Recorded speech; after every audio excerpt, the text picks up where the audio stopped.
It's a Division I semifinal playoff battle on the banks of the mighty Mississippi in the capital city of Baton Rouge. Number 3, Archbishop Rummel versus the defending state champs, the Catholic High Bears. Next on Game Time.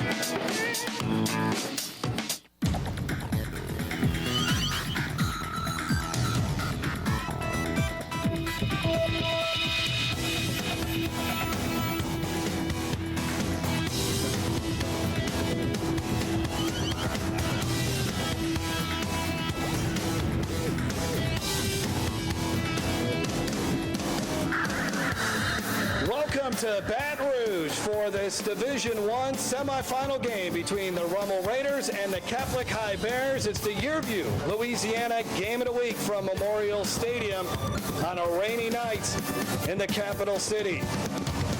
Hello, everyone. I'm Jeff Palermo, along with my broadcast partner, Jason DeQuare. Thanks for spending some of your Thanksgiving weekend with us. We're looking forward to a tremendous football game. This is a rematch of the 2015 state championship game, which the Catholic High Bears won an upset over the Raiders in 2015. It was Catholic's first state championship in football, and Catholic won again last year. Meanwhile, for the Raiders, they haven't won a state title since, or haven't been to the state championship game since that 2015 appearance. So a lot on the line, obviously, for both of these teams.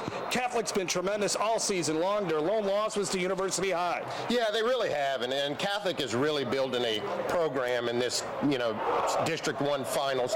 And, for them tonight, they just need to play Catholic High football. And for Rummel, what I'm looking for is they're going to need to get that run game going a little bit, and they're going to have to try to get some production out of the passing game with Coy Moore. And that's where they're really going to have to try to pick and choose their battles with Catholic. Coy Moore, USC commitment for the Rummel Raiders, but this game also features a pair of 1,000-yard rushers. Let's take a look at our key players in this contest. Jalen Sturgis for Rummel and Joshua Parker for Catholic High. Yeah, Jalen Sturgis is the guy they really need to get going in this game. You can see he's over 1,000 yards for the season, and if he can get going, I do believe they can make some plays in the passing game. And then for Joshua Parker, just a complete running back, does it all, runs it out of the backfield, can catch passes, and also a good pass blocker. This game also features a pair of state championship winning coaches, and for more on that, let's send it down to the field and Smacker Miles. Jeff, the weather was surely not like it is tonight the last time these teams played. They played in 2015 in the state title in the Mercedes-Benz Superdome down in New Orleans. It was a great one for the Catholic High Bears, who won on a last-minute field goal. We talked to Coach Roth this afternoon about what his offense needs to do to have success against this Catholic High defense, and Coach Fertitta about their memories from that game.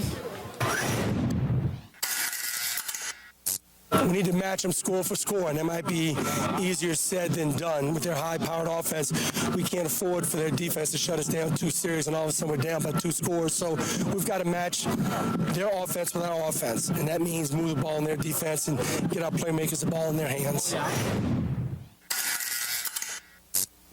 Oh, we try to kind of compartmentalize everything, but that was just such a great time for the whole community, and for Coach Weiner, who's here tonight. I saw him on the sidelines already, and just, doing that for Coach Weiner, I think, is probably my greatest memory of that game.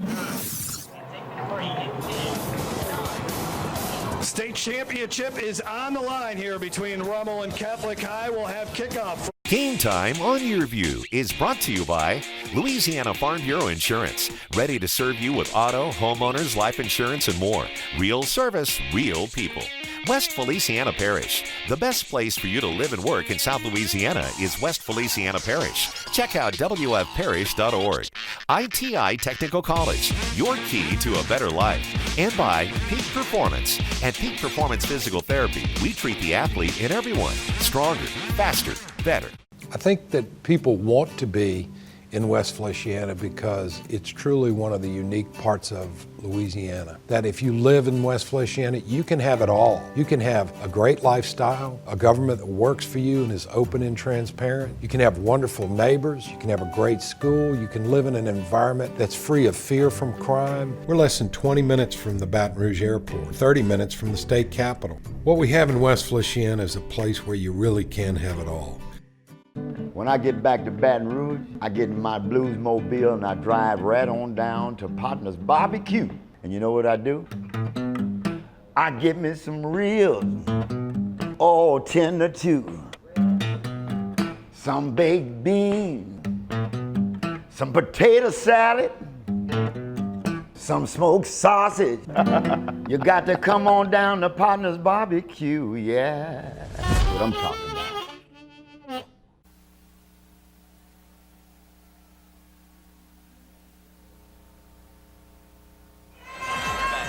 Let's take a look at our keys to victory in this one. First of all, for the Rummel Raiders, who are 9-2 on the season, Jason. Yeah, Coach Roth really worried about the physicality of Catholic High, so he wants to be physical with the Bears.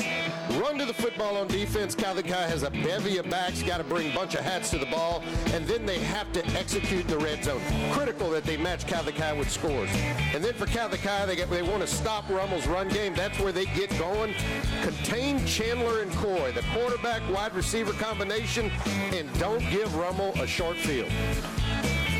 The Rummel Raiders will receive here in this Division I semifinal game, and we'll see Rummel's offense first. There's a look at the Division I playoff bracket, how we got to this point. It's pretty much gone chalk, except for Evangel beating Bird 37-17.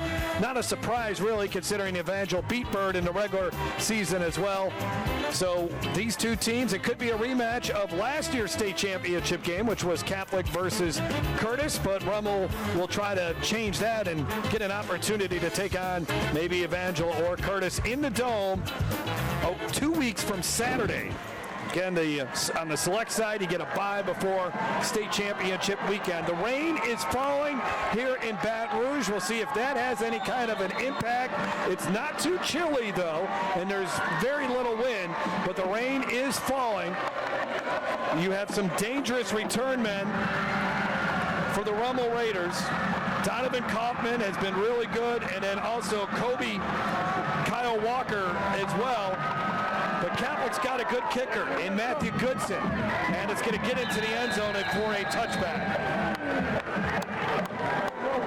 Well, Coach Roth was wondering how they were going to handle Kaufman back there, whether they were going to kick away or sky kick, because he hasn't had an opportunity to return. That time, Catholic just pounded it in the end zone. Passing game coordinator is Bobby Sanders. The run game coordinator for the Raiders is Graham Jared. Rummel averaging 30 points a game. There you look at the Raging Cajun commitment, Chandler Fields.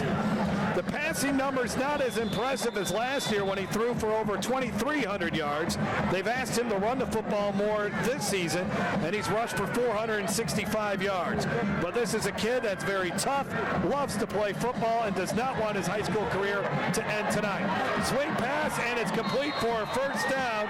They got the ball to the USC commitment, Coy Moore. That's only his 34th catch this season, as he's been hampered with injuries, but he's healthy here tonight. In fact, Jay Roth says he's as healthy as he's been all year. Yeah, you see here on the replay, Coy Moore's got to be a real difference maker tonight. They're going to need him to be very special in order to beat this Catholic High team. Good blocking downfield by Jacob Renton. It was a 10-yard pickup, so they moved the chains from the 30-yard line now. Another swing pass, this time to Kyle Walker, and the Bears are all over it as he is stopped before he can even get to the line of scrimmage. Let's take a look at the starting lineups for the Rummel Raiders. Let's look at that offensive line. You have some returning starters there. Ethan Barnesfather, Zach Smith, a senior, 6 foot, 275 pounds. Anthony Harrison is also a returning starter. Jacob Renton's had a good season, 21 catches on the year. And we'll see if we see Logan Diggs, their sophomore running back, another guy that's been hampered with injuries this year, a high ankle sprain. He was a game-time decision here tonight. But here's their 1,000-yard rusher, Jalen Sturgis, but he only picks up 2 yards on that carry.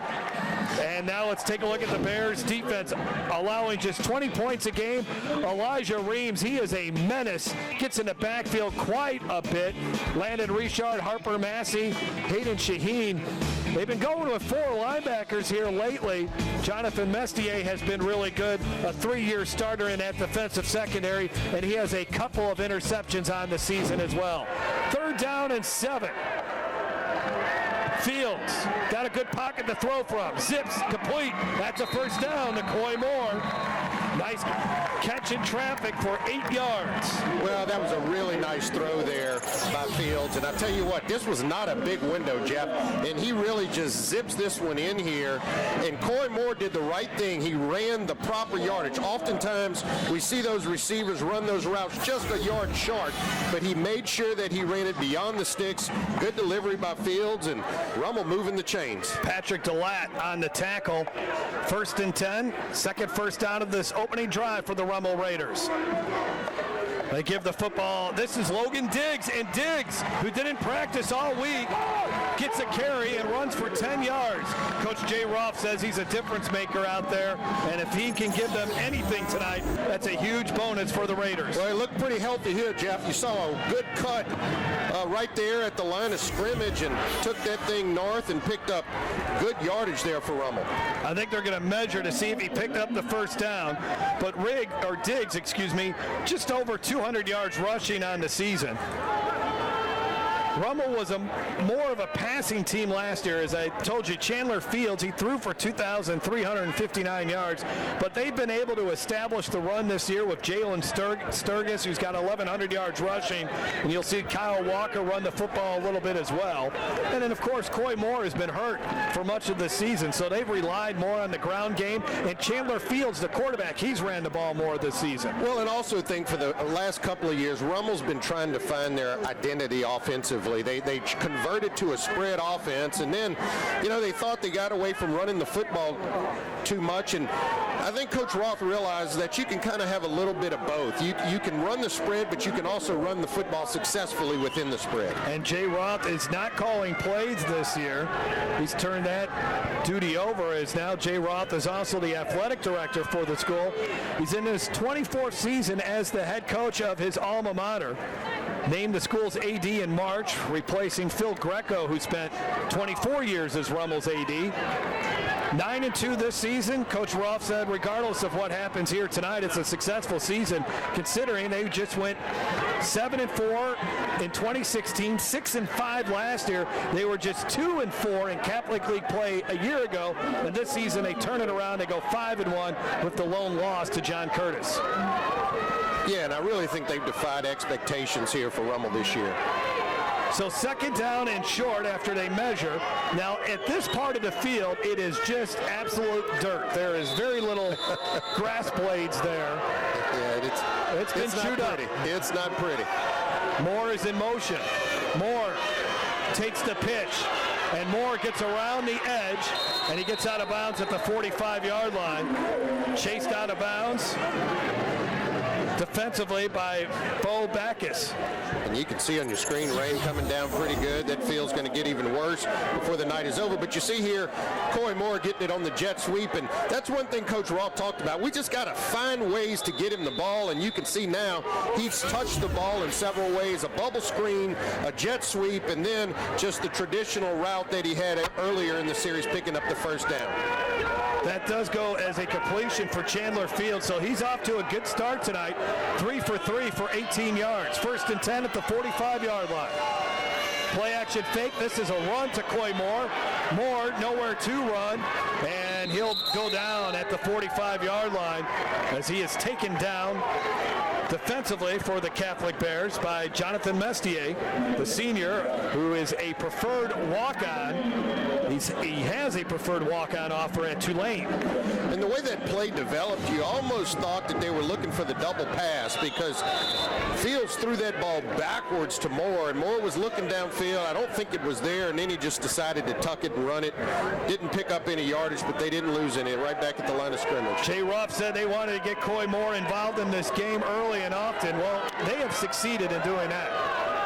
2nd and 10, low snap, they pitch it out. This is Kyle Walker. Walker with a head of steam, close to another first down for the Raiders.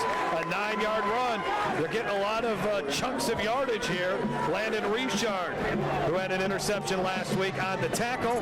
3rd and short coming up for the Raiders. Well, I don't think Coach Roth could draw up this first drive any better than how it's gone, and they want to get these backs going, and now you've seen all 3 of the running backs touch the football on this drive.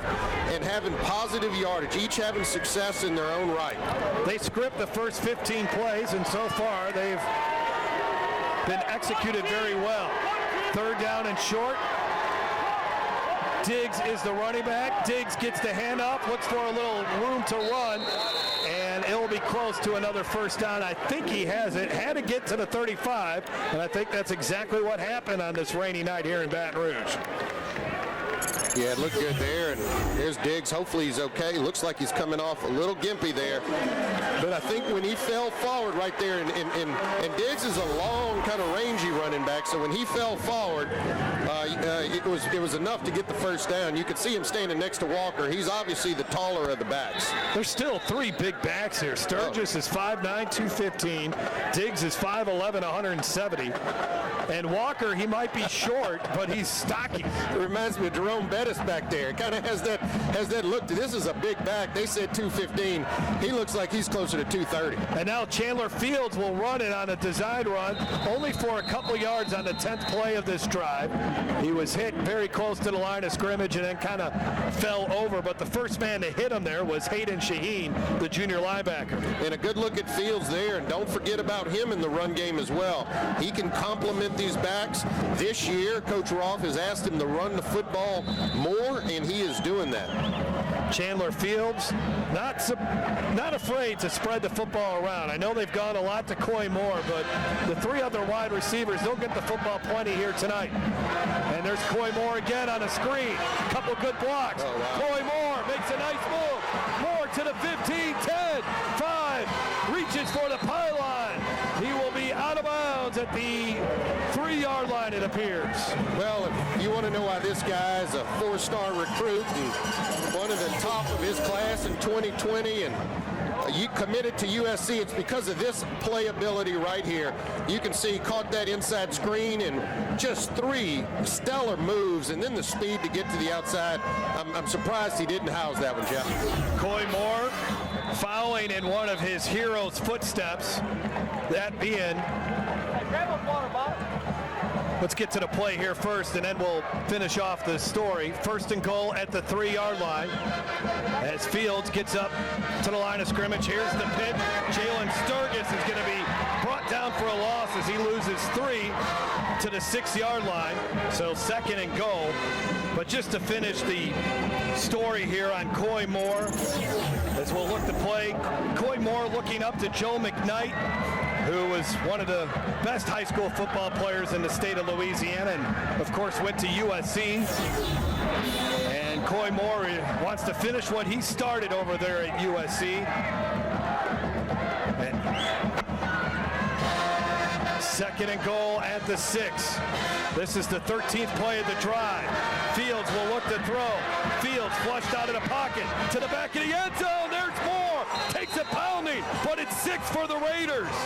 Yeah, how do you lose the best receiver on this Raider team in the back of the end zone, but did just what you're taught to do when you saw his quarterback scrambling, get to that end line, try to find some space back there, and as the play broke down, you're going to see Fields buy time with his legs, and then just throws a rifle back across his body and just lost Coy Moore in the back of the end zone there. And I tell you what, great concentration to hold on to that football because he took a pretty big lick at the end of it. Only the 3rd touchdown catch of the season for Coy Moore.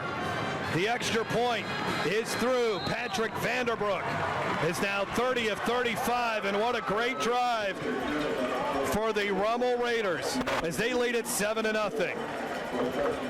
We'll take a break. Hi, my name is Sheldon Cannon, your local Phone Bureau agent. One of the many great things that we like to do here in my office is to give back to the local high schools. The local high schools host golf tournaments. We go out to the golf tournaments, play a little golf, interact with the community, and be that face, be that knowledgeable voice in the community that they can reach out to, they can touch. I'll give you guys an example. I was actually at one of those golf tournaments, and I met a young man who just wanted to know what he can do, what his options were. So I gave him my number. He actually called me that afternoon after he had gotten into an accident where he, just needed some help at the time. He just needed to know what he could do, who he can call, what procedures to follow. And it was just great that I was able to help him and be that helping hand and be that knowledgeable person that he can call upon. That's just one of the great things we do here at Farm Bureau. Real service by real people. That's our motto. That's the motto I try to live by every day. We're definitely here for our customers and our community, and to serve our community in the best capacity that we can do. Very impressive drive here, a 13-play, 80-yard drive, and then the 6-yard touchdown pass from Chandler Fields to Coy Moore. Let's watch it again. Yeah, again, just breaks down. He's able to scramble. I told you Fields is a good runner. Just unbelievable arm strength and concentration.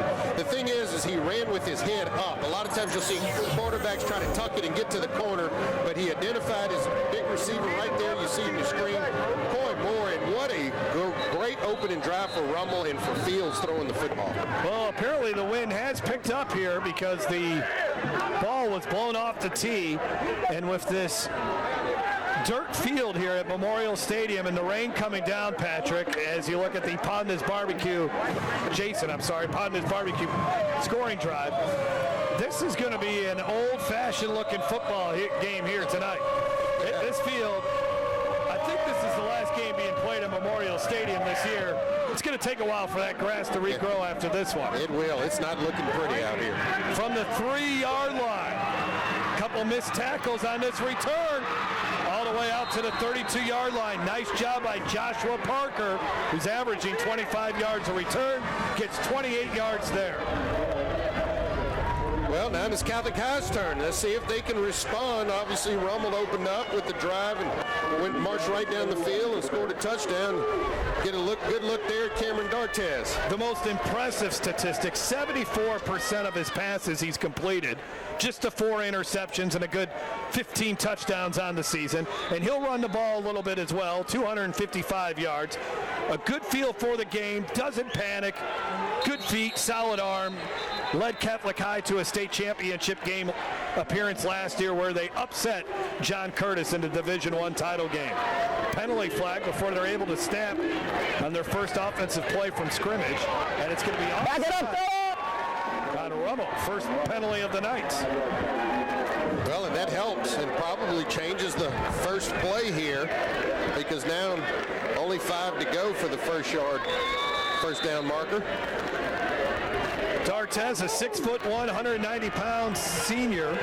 His accuracy has improved this season compared to last year. Remember last year he battled an ankle injury and didn't get healthy until the playoffs. Has to throw that one away as he was facing some pressure there. Colby Fields, who's got 8 tackles for a loss, was right in his face. There's a look at the starting lineup for the Bears. Joshua Parker, we told you about him, over 1,000 yards rushing this season. Brandon Hubix, Forrest Roy. Let's look at the offensive line. Brian Hibbert's been a 3-year starter there on that O-line. Hunter Chauncey is a senior, and Thomas Beal, he is a 6', 275-pound junior. 2nd and 5, they run the football here. And it's going to be a first down, maybe. Very close. I think, though, Parker's got it, though. 6-yard gain for number 6. Shoulder surgery last year, but this year he's had a big season, averaging close to 10 yards a carry. Just a good piece of running there. Great vision in the hole, and you can see he's got a little of that shiftiness with him as well. Able to get to that second tier and pick up the first down. Malik Woodery, who's an outstanding cornerback for Rummel, brought him down. So it's 1st and 10 at the 42. And there looked like a bobbled snap, or maybe it hit a player. And it's going to be Rummel football. Oh, wow. An early turnover here for the Raiders. Big-time play. Jalen Johnson recovers it. Wow, what a big turnover. I tell you what, you come here on the road, this Raider team could not have... Oh, he never... Yeah, didn't get up. It just, and that could be part of the conditions of the field. Remember, it's raining pretty good here, sloppy footballs, and I just think he lost the handle on it. Wow. And we told you, between the 40-yard lines, it's basically dirt. It's not grass. It used to be grass. There's spike marks all over the place. Very hard part of the field. And a big break for the Raiders, who now take over at the Catholic High 42-yard line. Yeah, I think he just flat lost the handle on that snap. Back to the air. Moore again. Another tough catch in traffic. Another Raiders first down. Wow, this is impressive what Fields and Moore is doing here in this first quarter. I mean, they seem to be in rhythm and sync. They've run all of the route trees thus far, and here's the slant. And just fires a dart in there, right in between the safeties. Chandler Fields is one of those quarterbacks that takes what the defense gives him, and Coy Moore, who has not been worried about his stats all season long, even though, again, he came into this contest with 33 catches. That's a low total, you would say, for a four-star prospect. Again, battling injuries, but he's making up for lost time here tonight. Fields is looking towards Moore. Fields escapes the pressure, throws incomplete. Had a man, but he threw it over the head of Amor Rochelle, and that's his first incompletion of the night. I tell you what, Fields is showing you how dangerous he is, and it's not necessarily running and picking up yardage, but watch how long he keeps this play alive. Not there, reverse pivot, gets out and able to fire one out and almost completes it to Rochelle. He's a gym rat, this Chandler Fields is. Really studies the film. Three-star recruit, committed to UL Lafayette. And Coach Jay Roth will tell you he's one of their top athletes. Got good speed, and he can be elusive. Showed it right there. 2nd and 10 now for the Raiders at the 23-yard line of Catholic High. They'll go to the ground. Not much running room that time. Sets up 3rd down and long. Covered up on the play by Landon Richard as Coy Moore got another carry. Moore came into this game 12 rushes for 105 yards. Well, he's been dominant with the football today, and that time they actually gave it to him from a straight handoff and tried to take it off tackle like a running back, but you saw his feet slip there. I don't think it would have gone for much anyway, but the conditions down there, the turf, the cleats, all of that's going to be a factor. Jay Roth trying to stay dry down on those sidelines. His team is off to a good start. They come into this game as the underdogs. Fields, time to throw.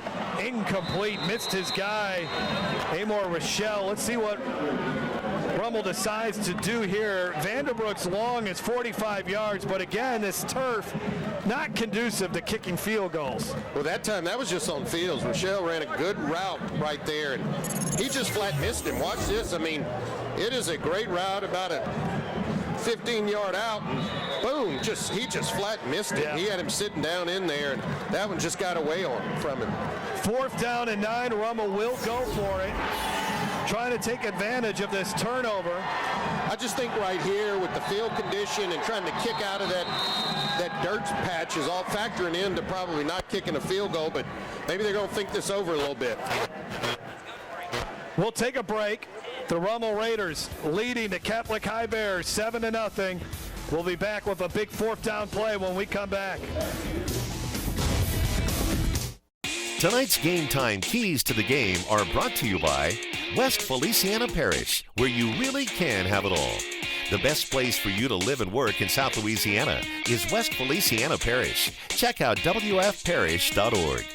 Welcome to Monogram Express, a unique embroidery boutique specializing in personalized and one-of-a-kind gift ideas. Gifts for babies, children, ladies, and even men, we have you covered. Equipped with state-of-the-art embroidery machines along with an experienced client-focused staff serving you 6 days a week. Check out the area's largest selection of letters, designs, and thread colors. We're your one-stop embroidery shop, handling personal, corporate, team, and school logos, and you're welcome to bring in your own items. Conveniently located at 2109 Veterans. Monogram Express makes your ordinary gifts extraordinary. Tonight's Game Time starting lineups are brought to you by Peak Performance. At Peak Performance Physical Therapy, we treat the athlete and everyone. Stronger, faster, better. Choose Peak.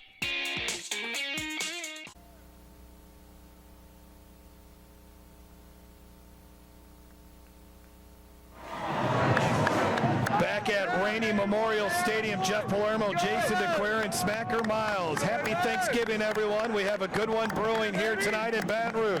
The 3rd-seeded Rummel Raiders trying to come into Baton Rouge and knock off the Catholic High Bears. They lead at 7-0. Rummel gets a turnover, and they are facing now 4th down and 9 from the Catholic High 27-yard line.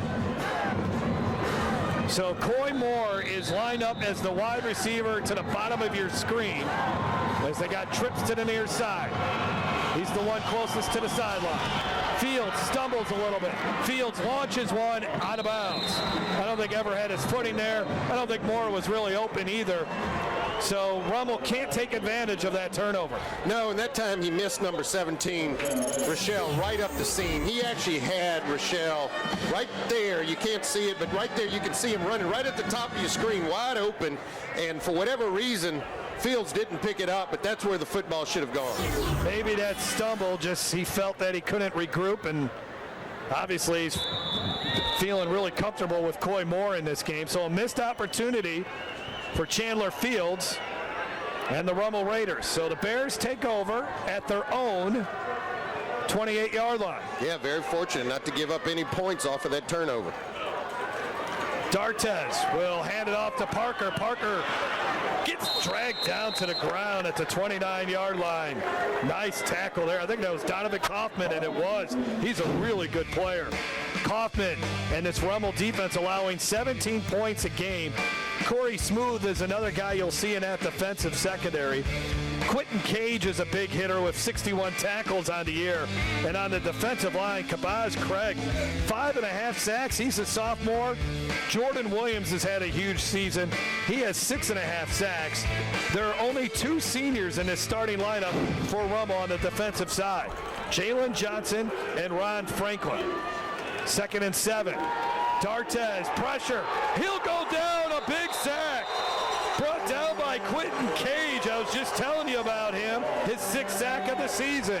Well, they've made it clear. They're going to get after D'Artes. They are going to get after the quarterback. They bring pressure off of both ends, and this time Cage is able to contain him, break free, and not only are they bringing pressure, they're bringing it with speed because Cage is a defensive back, and D'Artes isn't just going to get away from him like you would a traditional down lineman. And so good job there in the Raider defense. Loss of 13. 3rd down and 18 with the football at the 17. D'Artes will just run it. D'Artes has got some room. D'Artes will be stopped just shy of the 1st down marker, 3 yards shy. Good play call there by the offensive coordinator, Hudson Fuller. Well, and they were playing conservative and just thinking, hey, well, let's make sure we have some room to punt and maybe flip the field, and it just opened up. That's a good piece of running by D'Artes, and I tell you what, he came up just 4 yards from getting the 1st down there. Had he broke that last tackle, he'd have gotten it. One of the top punters in the state now, Cole Kazanoff. He's averaging 46 yards a punt. That's crazy on the high school level. Pretty impressive there.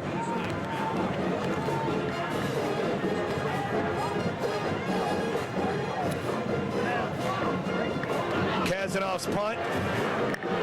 Lost it in the rain as it finally falls down at the 21-yard line, and it'll be down at the 17. This is a rematch of the 2015 state title game. For more on that, let's go down to the sidelines and Smacker Miles. I can't hear anything, can you?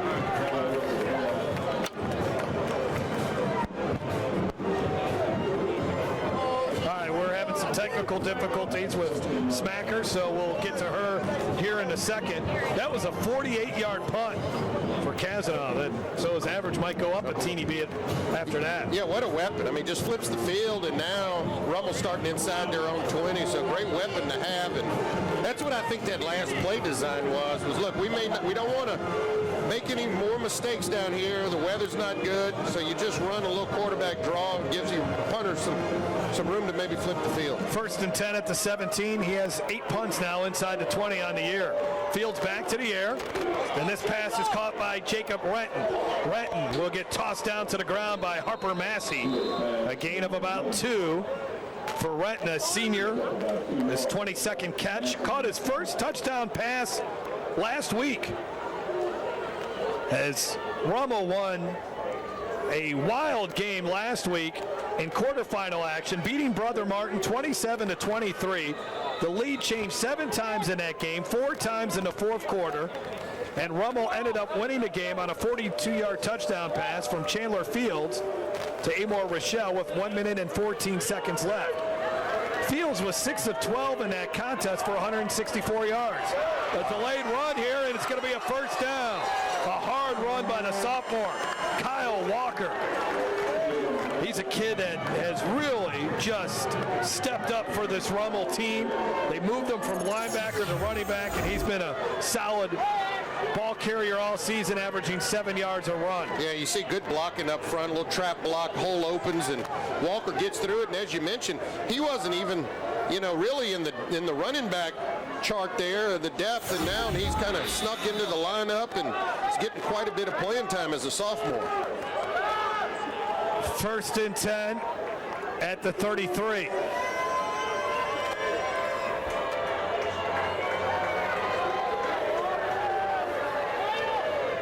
Oh, a bad snap again, and I think the Bears got it, and they do. Our second bad snap, and it results in a turnover.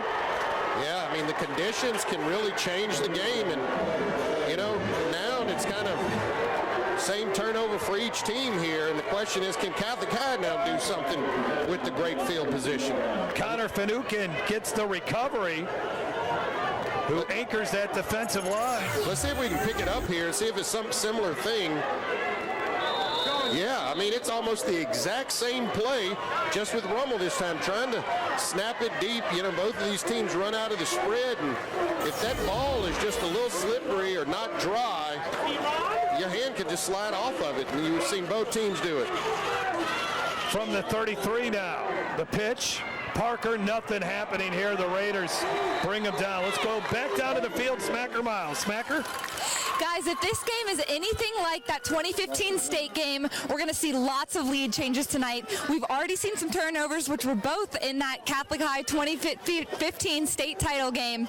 That game came down to the wire. Parker Fontenot kicked the game-winning field goal as time expired. It was Catholic High's first state championship.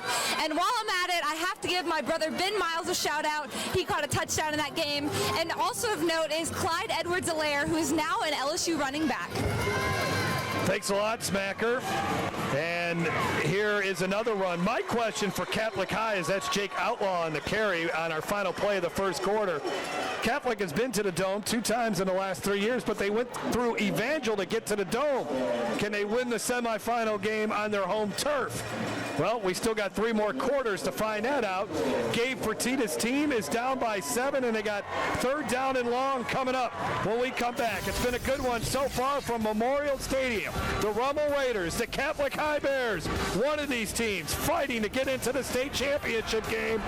Coy Moore with the 1 touchdown so far tonight. Hey, Joe Martin here. You've seen our commercials over the years, and you may be wondering, what's in it for me? Well, ITI Technical College has been selected by Forbes magazine as a top 32-year college. But even more than that, the reason we do this is you.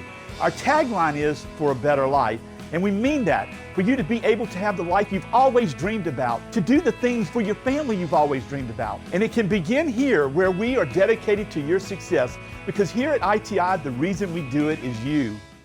I'm Brett Favre. As a quarterback in the NFL, if I didn't stay focused, I ended up on my back or worse. Even the smallest distraction could make a good play or offensive drive come to an end. When you're in a car, the smallest distraction could end much more than a drive. It could end someone's life. Just like I refuse to lose on the field, I refuse to lose someone I love to distracted driving.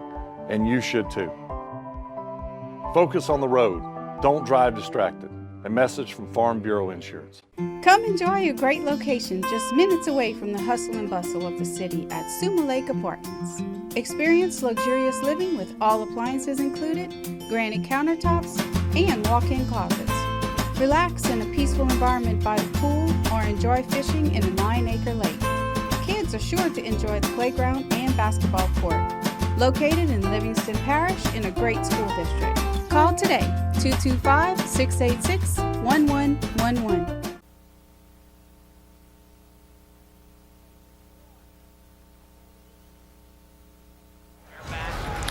Don't miss any of the action. Go to yourview.com/football and sign up for the Game Time newsletter to get the previous week's highlights, stories, and recruiting news, along with a preview of the upcoming week's matchups delivered straight to your inbox. That's yourview.com/football. Second quarter underway now here at Memorial Stadium. Catholic High Bears facing third and long for D'Artes. A lot of time to throw. D'Artes' pass is dropped. It sailed a long way there, but unable to make the grab was Solomon Singleton. And I expect they'll go for it here. They're kind of in this no-man territory. Well, maybe it looks like are they going to try to kick a field goal from this distance? But this was a long, long out route, and D'Artes, very good quarterback, but not known for the strongest arm. And you can see just struggled trying to get that ball out there, but really should have been caught there. Kazanov looks like he will attempt the field goal here. Yeah, he does the long field goals, has the stronger of the leg. Goodson is the more accurate kicker. That's why he does all the rest of it. This is a 48-yarder. Yeah, this, the conditions, the wind, the rain, everything else adds to the difficulty. Does it have the distance? It does. How about that? 48 yards. What a weapon. Cole Kazanov. What a weapon to have there. Well, Rummel turns it over, and the Bears take advantage of it, at least get 3 points. When Catholic High turned it over, Rummel couldn't get any points out of it. Here you go. Just gets it good. I mean, you can see not a ton of spin on that ball, and when you hit it like that, you know, that's just kicking it solid.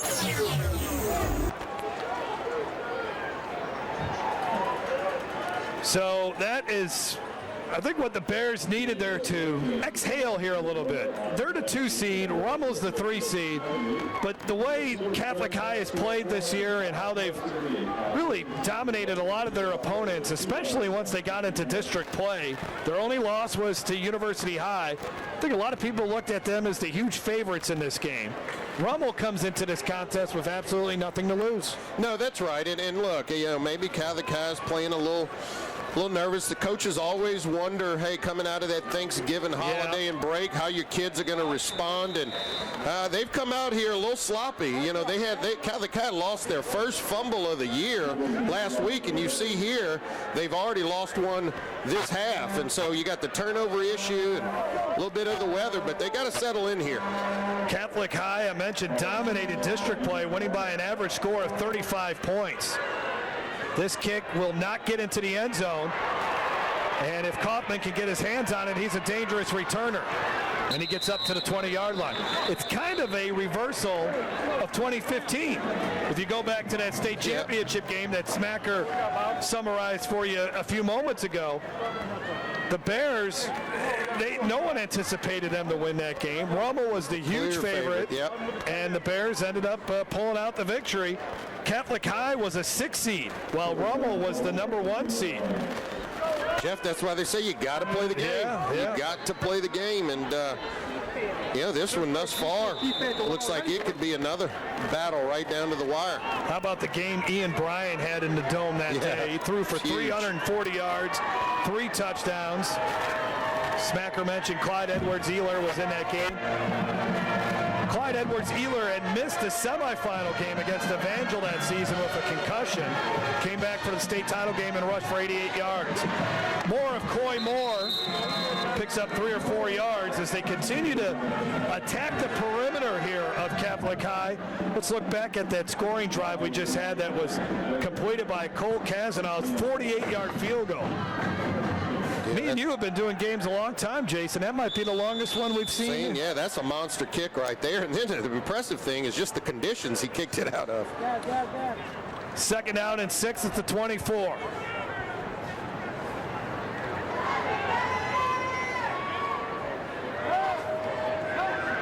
Fields will hand it off. Couple nice juke moves. And the first down there for Logan Diggs. Jay Roth said when this guy's right, there's no one better, and he has shown it here tonight. He is a phenomenal running back, and he's got a couple more years still with the Raiders of Rummel. Yeah, just watch the moves at the end of this. How quick, right there. I mean, that's what makes running backs great, when you can have that change of direction while still running basically full speed. That's what separates the men from the boys in terms of running backs. Hayden Shaheen on the tackle, 3 carries for 21 yards. as you look at Diggs' numbers, has been hampered by a high ankle sprain all year long. The swing pass to Kyle Walker, and Walker, a good spin move, gets him close to the first down marker as he gets 8 on that first down play. Rummel's had a lot of success on first down tonight. Yeah, they have, and it hasn't been fancy. It's just been, hey, let's get the ball in our playmakers' hands. That's what Coach Ross said he wanted to do. And here, look, this is not anything, just flipping it out there to one of my playmakers. This time Walker, great spin move there for a big guy, and you're getting positive yards on first down. Zach Maribel with the good blocking at the wide receiver position. 2nd and 2. Raiders up by 4. And the handoff to Sturgis. Sturgis, the junior at 215 pounds, moves the pile forward for a first down. Jeff, that ain't 215, buddy.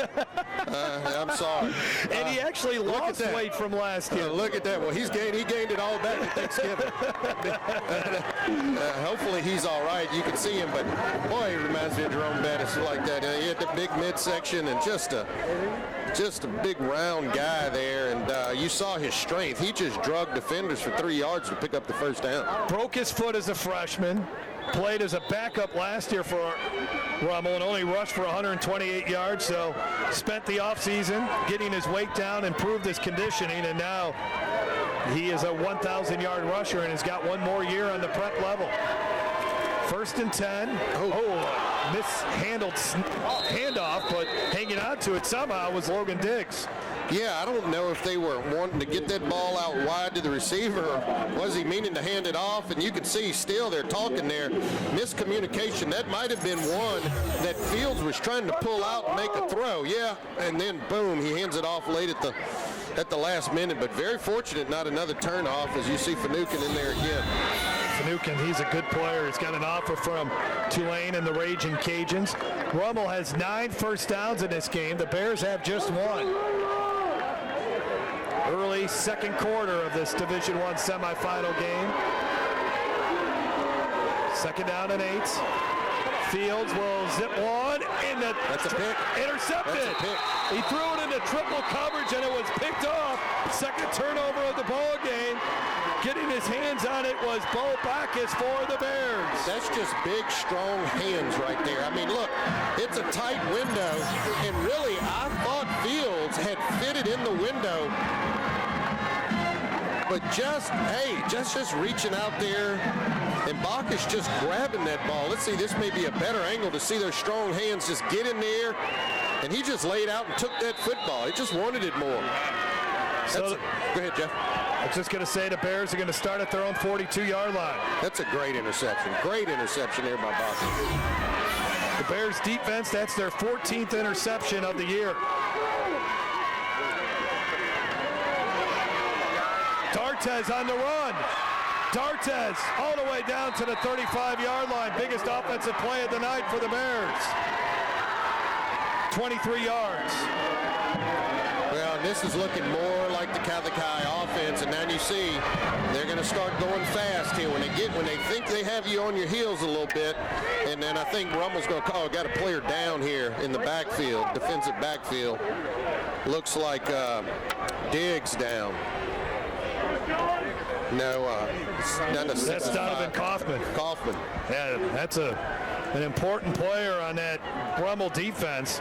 You got to have him. Yep, 70 tackles on the year, very confident player.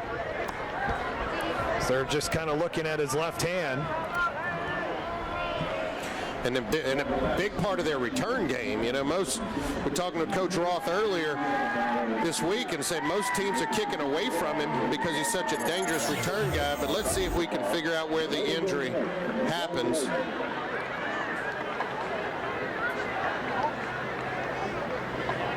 He's to the right there in your screen. And I don't know, just came up grabbing his arm there. Something tells me he'll shake this one off pretty quickly. He'll have to obviously sit out a play. The Bears had just 14 yards of offense until that 23-yard run by D'Artes. Catholic High ran the ball at will in last week's quarterfinal win over St. Aug, 42-19. The Bears rushed for 359 yards. They had 4 scoring plays of 20 yards or more in that contest. Josh Parker had 148 yards rushing. Braylon Morgan, I think, gets his first carry of the night. Nope, that was Parker again. Gets 2 more yards. Well, I tell you what, Rummel knows coming into this game, Catholic High has rushed the football very well the last couple of weeks, and you can see they have made a commitment to selling out and stopping the run. They don't want this run game to get going. If anything, they're going to try to make D'Artez beat them through the air, but don't want to start to get these bevy of backs here at Catholic High with anything positive. 2nd down and 8.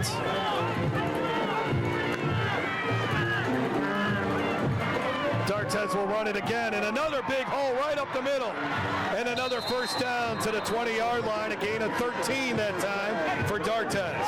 Well, and the one thing that Catholic High has figured out here offensively is, look, if they're keying in on my running backs, maybe that opens up some delayed lanes for number 14, the quarterback D'Artez. And you can see that's what they're doing.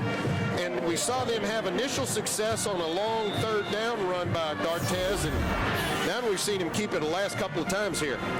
Catholic High has averaged 257 yards on the ground this season. D'Artez, 4 carries for 41 yards. Still no running room, though, for Parker as the Raiders get in the secondary, led by Quentin Cage. Has to tie his shoe after that one. He's very quick at 5'9", 175 pounds. His teammate Kaufman, who's back out there, has to tie the shoe. 5 carries for 8 yards for Parker. And again, he's averaging nearly 10 yards a carry is Parker. 2nd down and 11 after he lost a yard on that last carry.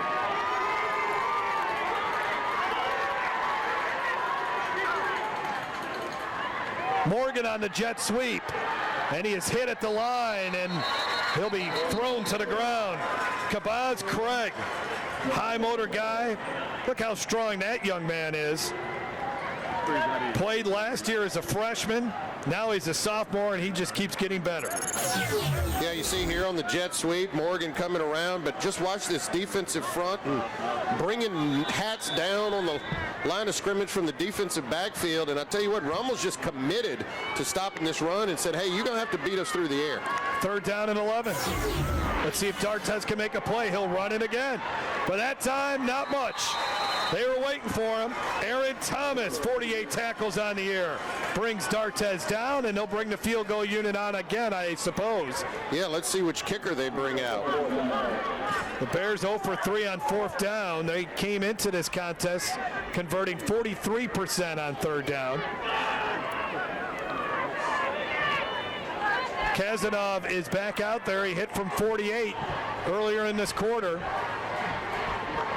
This time he'll be kicking from the left hash, and it will be a 37-yard field goal.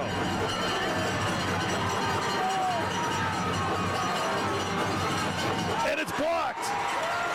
The Raiders get the block, and we stay at 7-3.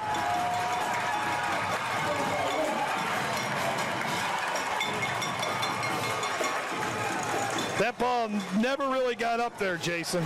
Yeah, that's what I was looking for, to see if it was penetration that got in there or whether or not Kazanov just kicked it too low, just didn't get it up, as you mentioned, didn't give it a chance to get over that line. Let's see if we can pick it up here. Looks like pretty good protection, and yeah, you just got to get that ball up higher. And typically, when you're the long kicker, you're used to driving that football, and you don't get as much height on it as your short field goal kicker. Colby Fields on the block. He had the sack to end the game last week in the win over Brother Martin. Rummel takes over at their own 25-yard line. Diggs shows a little patience and gets about 8 to the 32. Again, another good play on 1st down where they're getting 6, 7, 8, sometimes 10 yards on these carries. And the other thing about this Rummel team, Jeff, I know you saw them earlier in the year against against Escambia, but it sounds like Rummel is getting healthier at the right time. Yeah. As we were talking with Coach Roth, it was player after player that wasn't available for him, and you could tell that he was building more confidence because he was getting this player back and that player back, and so they're kind of getting healthy at the right time. Yeah, no Coy Moore in that game against Escambia, no Logan Diggs. 2nd down and 3. Fields throws. Haven't seen Coy Moore lately. Coy Moore brushes off Jonathan Mestier. Did he get enough for a 1st down? I think he did. Yeah, it looks like it. May have gotten beyond the mark, or they hadn't signaled yet.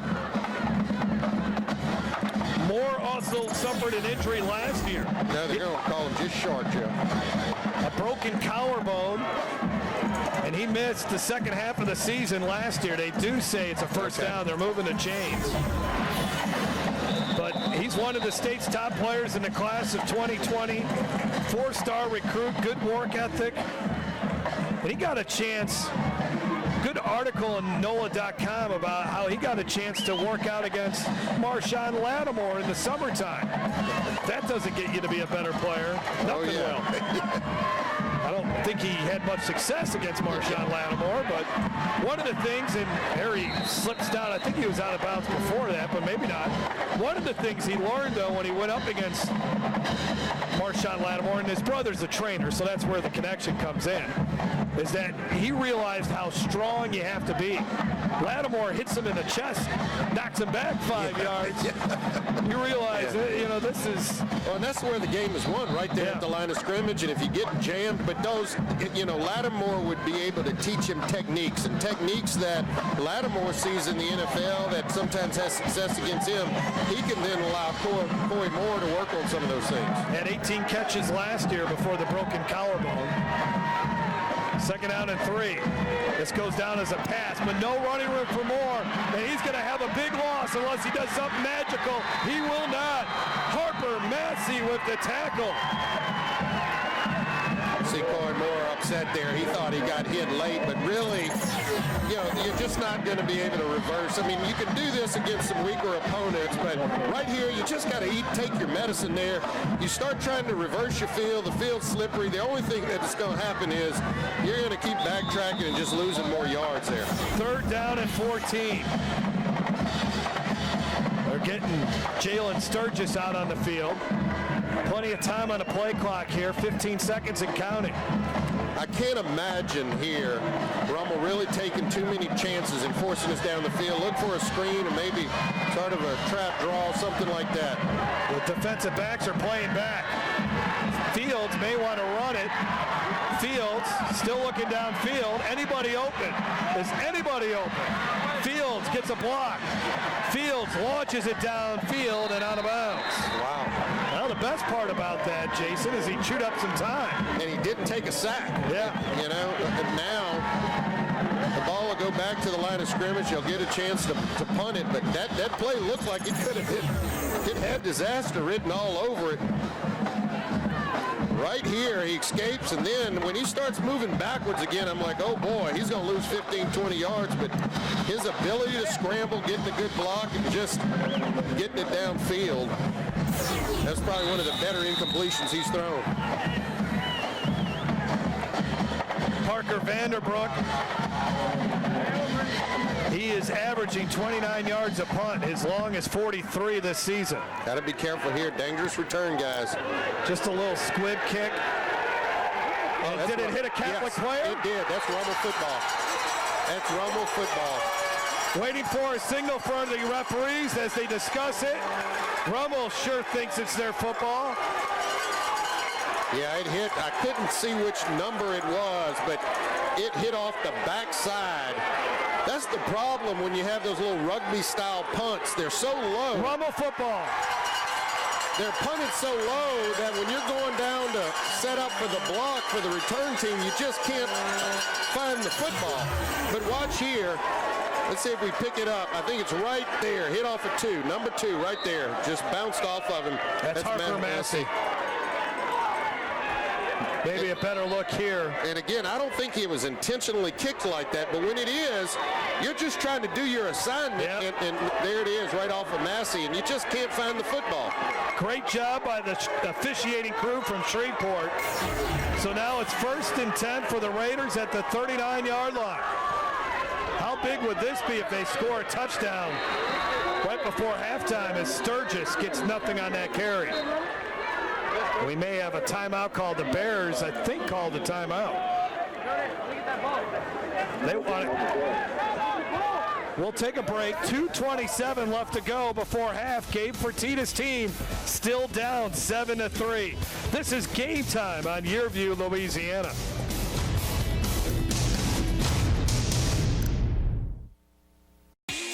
Tonight's Game Time starting lineups are brought to you by ITI Technical College, your key to a better life.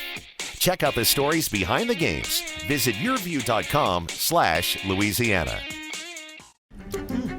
I didn't tell you guys about the game the other day. My seats were right behind. You're not thinking about if you set the alarm before leaving the house. You're thinking about how you caught the home run that extended the series to 7. You're thinking you finally have a baseball story to rival theirs. You're thinking about how you caught the ball barehanded without spilling a drop.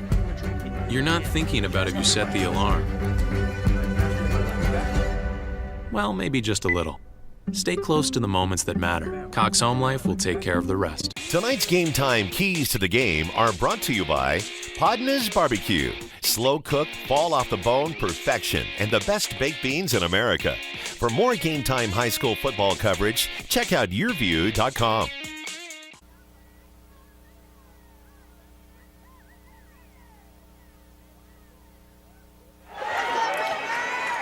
Well, the Rummel Raiders have come up to Baton Rouge, and they got a 7-3 lead. And Chandler Fields and company, they're looking for more. After the muff punt is, I guess, the best way to describe it. 2nd down and 10 at the 39-yard line here. The Raiders really haven't moved the ball since that opening drive that resulted in 6 points. And they really need to take advantage of Catholic High and these 2 turnovers. Flag before the snap. We've had very few penalties in the game. Foul. Illegal procedure on the offense. 5-yard penalty. Illegal motion on 2nd down. Penalties have been an issue for this Raiders team. They had 10 of them last week, and they got 2 of them here tonight for 10 yards, while the Bears have not been guilty of any penalties. Well, if there's one bright spot out here, the rain seems to have ceased for now. It's getting warmer, too, which is very weird. Baton Rouge weather is always weird. Especially at this time of the year. You don't know whether to bring your shorts or your jacket, you know? I overdressed for tonight. I'll say that, Jason. 2nd down and 15. Coy Moore splits a couple defenders. There's flags down. We'll see what that's all about, but that might move Rummel back even further. Yeah, typically that's a holding when you run those little bubble screens along the line of scrimmage. A lot of times those receivers will get caught holding on too long. Holding. 16 white. 2-yard penalty for the spot of the foul. Repeat, 2nd down. Maribel, guilty party there now. 3 penalties on Rummel. So if Rummel doesn't score on this drive, and they didn't score on the last time they got a fumble in plus territory, if the Raiders don't win this game, that's right there. These 2 opportunities where they've started, as you see Maribel's hold on Harper Massey. But these 2 drives here where they didn't, now they still may score, but it don't look good right now, 2nd and long. But if they don't execute on these 2 chances where they started drives in plus territory, that could come back to haunt them later on in the game. Yeah, and Catholic High doesn't make a lot of mistakes, so you have to capitalize on those mistakes. Bears only rush 4. Fields nearly gets sacked. Fields is in all kinds of trouble. Fields will go down back at the 31-yard line. Connor Finucane with the sack. Jeff, I think last week we had like a 3rd and 50. We might have another one coming up here.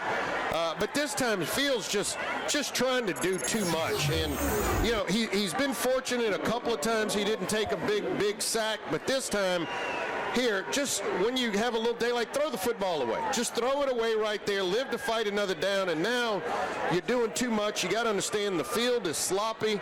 You're playing against one of the top teams in the state. You're not going to just be able to run around back there forever. 3rd down and 39. As Finucane, what a stud that guy is. Could really move well, as he saw there. He's got one more year on this Catholic defense. Defensive coordinator Deuce Harrison. Bears use a timeout there. Did they use a timeout, or was that Rummel? Yeah, okay, Catholic High did use a timeout.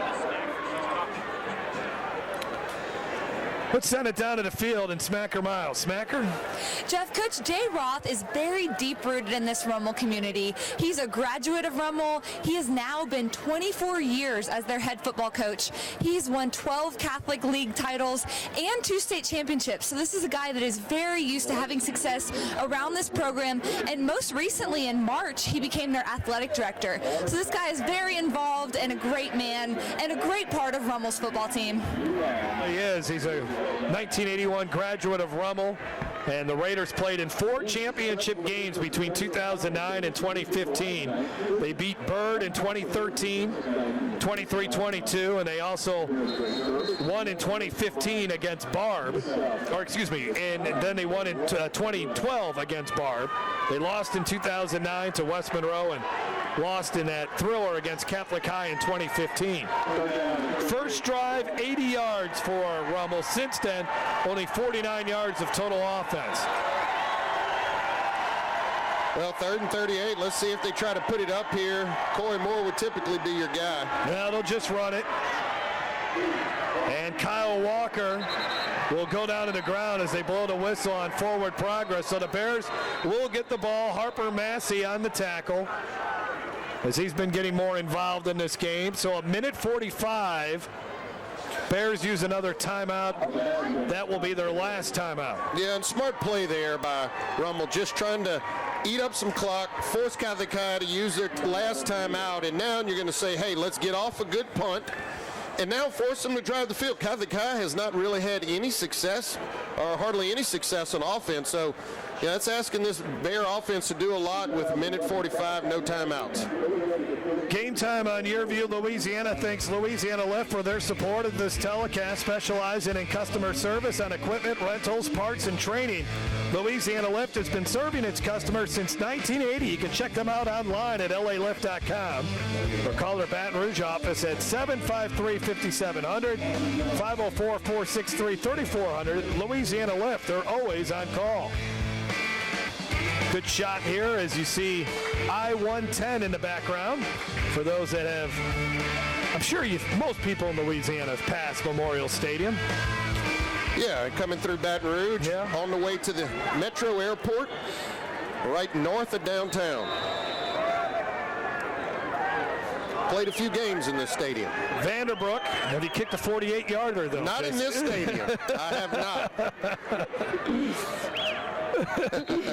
Was it green grass? Was it brown? What was it? Actually, this field used to be in really great shape. I don't know, it's kind of gone down over the last couple of years. I think they've had more action on these fields, especially with Catholic High deciding to play their home games at Memorial. For so many years, Catholic High played at Olympia, most of their home games. So, and started playing games here because there's more seating capacity, that sort of thing. Yeah, the student section, I don't know if it's the Thanksgiving break or the rain or... They're all hunting in the woods and stuff, man. Got to get back. There usually it's very imposing there. 145. A few diehards there. Yeah. Everybody back up.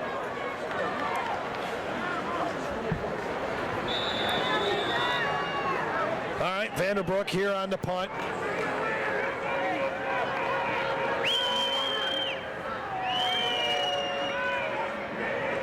And it's blocked right off his foot.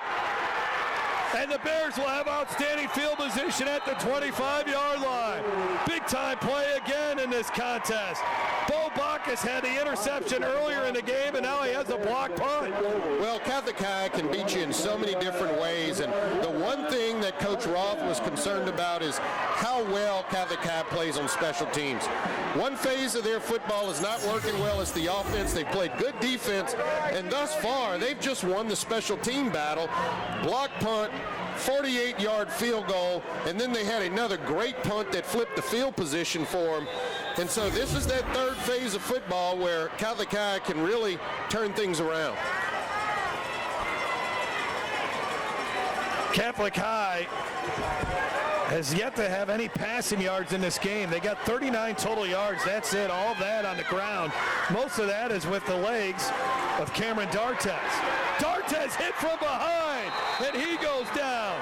Donovan Kaufman, lucky number 7 sack of the season, a 5-yard loss. Again, no timeouts for the Bears. Well, Kaufman looked like the honey badger on this play. He just got shot out of a cannon, and when Kaufman comes down to the line of scrimmage, you got to find him and pick him up. And nowhere to run on the next play. How about this Rummel defense? And what's scary about them is Parker loses a couple. They're only losing 2 seniors off this D-line. Kabaz Craig there along with Donovan Kaufman. 3rd down and long, a minute and counting in this first half.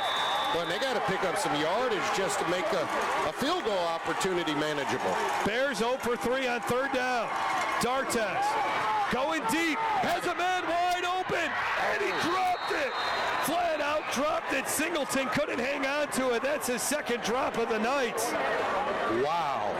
What a throw by D'Artes, and I tell you what, he had Singleton wide open back there, and he just lays one in there, and this is just a flat-out drop. I mean, I know the ball is wet and everything else, but you got to catch this one. Wow. Had to make a slight adjustment there, but yeah, that ball's got to be caught. Doesn't have the gloves on in the wet conditions. They will not try the field goal here.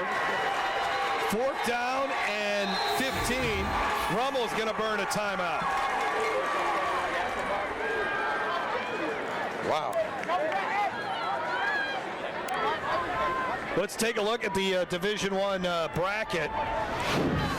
And Curtis and Evangel, a high-scoring game down at Joe Yenny Stadium with Curtis leading Evangel 35-20 is the score there in the 2nd quarter.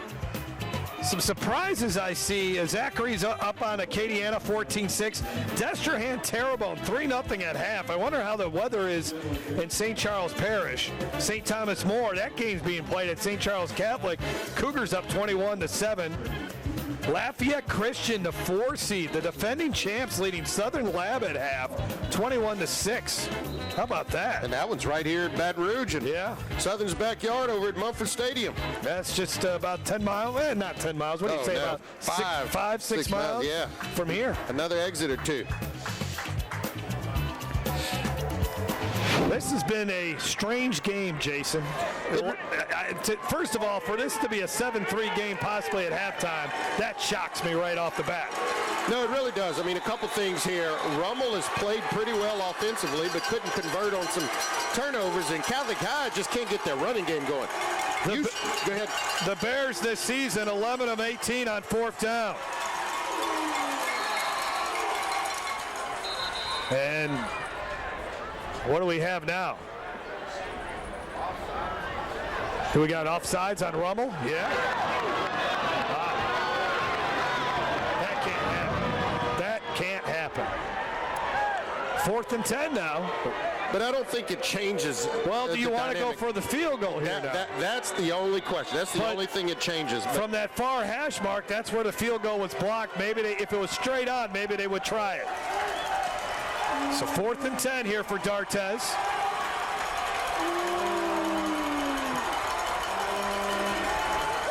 D'Artes going deep. Good coverage, knocked away. Great job by Gavin Holmes. His 5th pass defense of the season. These are 2 good cornerbacks, both of them juniors, Gavin Holmes and Malik Woodry. And Holmes had him blanketed. The Bears receiver didn't have a chance on that one. Yeah, that's tremendous coverage there by Holmes. Now, D'Artes needed to send that ball a little deeper in the end zone. You see his receiver had to come back to it a little bit. But you can't ask for better one-on-one coverage there by Holmes. Forrest Roy, the intended receiver. D'Artes 0 for 4 here tonight. Again, this is a guy completing 74% of his passes. The Raiders will take a knee, and Jay Roth will gladly take a 7-3 lead into the locker room. both teams had chances to score more points in this game. These are two great defenses going at it. And you get the feeling this one will go right down to the wire. We'll see if Rummel will have to snap again. No, they will not, as the game clock now is at 24. And a 7-3 ball game in this rematch of the 2015 state championship game. That was a high-scoring affair. 31-28, Catholic High beat Jay Roth's team. But the Raiders, underdogs in this contest, have played phenomenal defense, got a great opening drive from Chandler Fields and Coy Moore. But it's been the defense the rest of the way preserving this lead. We'll see what kind of adjustments the Bears will make to get their offense going in the second half. Nothing doing here in this first half.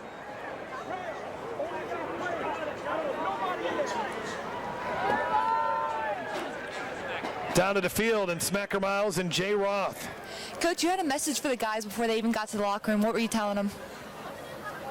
We've had too many opportunities to only be up 7-3 here.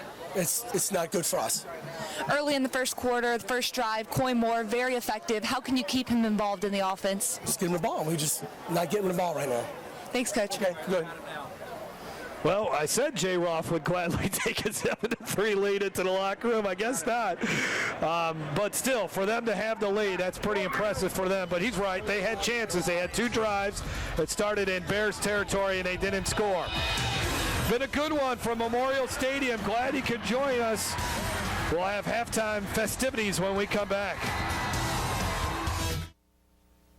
Game Time Halftime is brought to you by Podna's Barbecue. Slow cooked, fall off the bone perfection, and the best baked beans in America. Gary Lewis Property. From apartments, condominiums, and townhomes, Gary Lewis Properties is a top provider in Baton Rouge of residential and commercial property for rent. Monogram Express. We make ordinary gifts extraordinary. And by Louisiana Lift. And Louisiana Lift, we're always on call. Check out yourview.com for in-depth high school football coverage. When I tore my ACL, I didn't think I'd ever be able to play soccer again.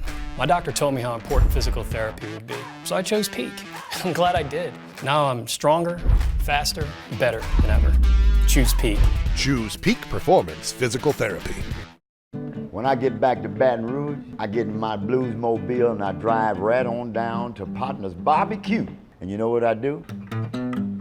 I get me some ribs, all 10 to 2. Some baked beans, some potato salad, some smoked sausage. You got to come on down to Partner's Barbecue, yeah. That's what I'm talking about. Hey, Joe Martin here. You've seen our commercials over the years, and you may be wondering, what's in it for me?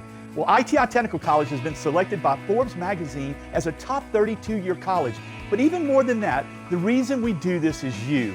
Our tagline is for a better life, and we mean that, for you to be able to have the life you've always dreamed about, to do the things for your family you've always dreamed about. And it can begin here, where we are dedicated to your success, because here at ITI, the reason we do it is you. Exercising is my life, so when I had to stop because of my foot and ankle pain, I was absolutely devastated. I chose Peak, and they taught me how to relieve the pain. They really do bring out the athlete in everyone. Choose Peak. Choose Peak Performance Physical Therapy. Tonight's Game Time League standings are brought to you by Crown Trophy. Check out the stories behind the games. Visit yourview.com/Louisiana.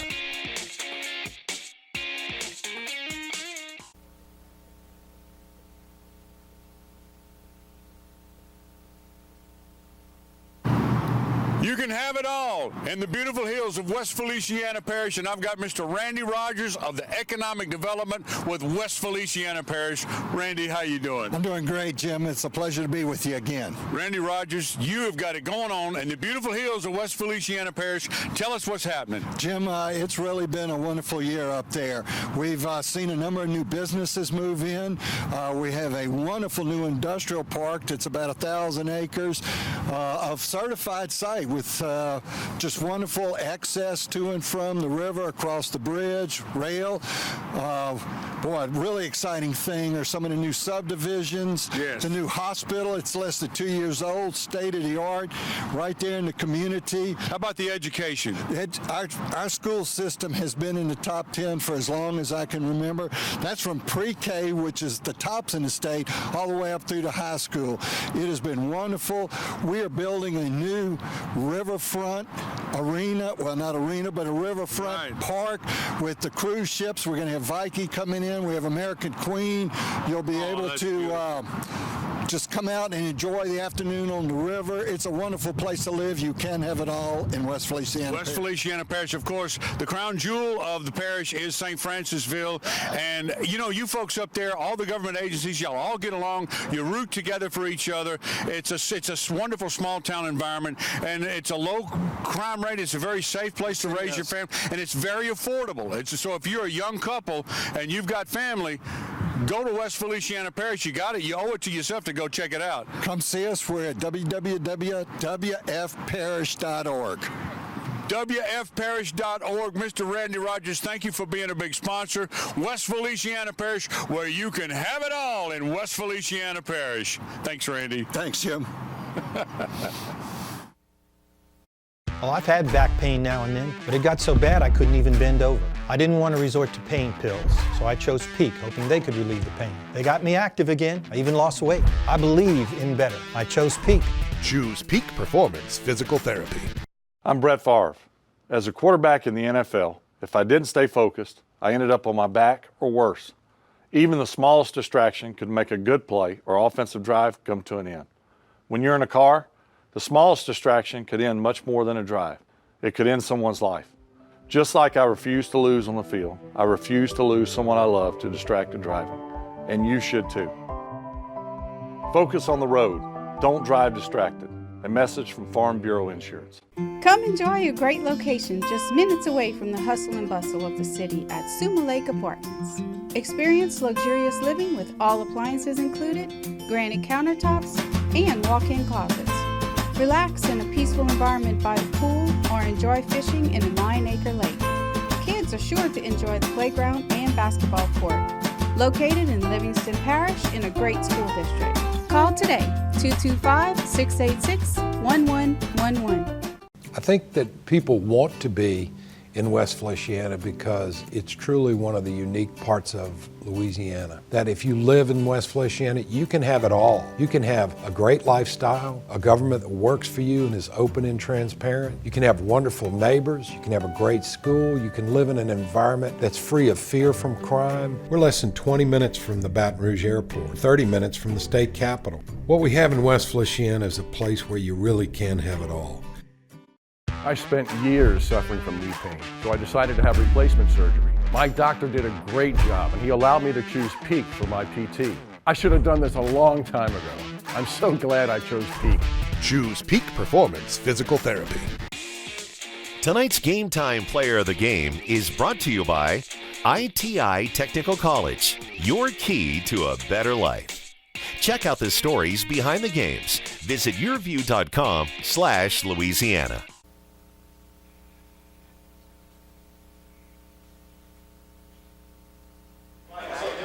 The rain is gone, and it's a nice night in Baton Rouge. It's still a little muggy, and the Rummel Raiders leading Catholic High 7-3 as we continue with the West Feliciana Parish halftime show.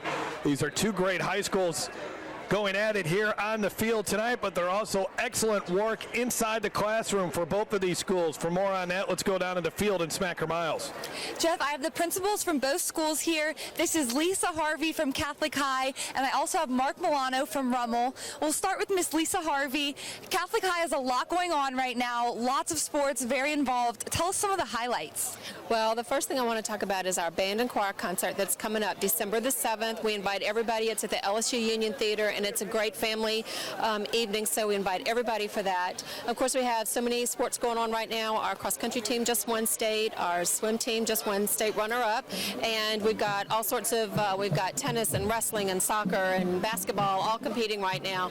And then, of course, we just had open house, which was a tremendous success, so anybody wants to still get an application in, it's not too late. We ask everybody to please consider Catholic High School.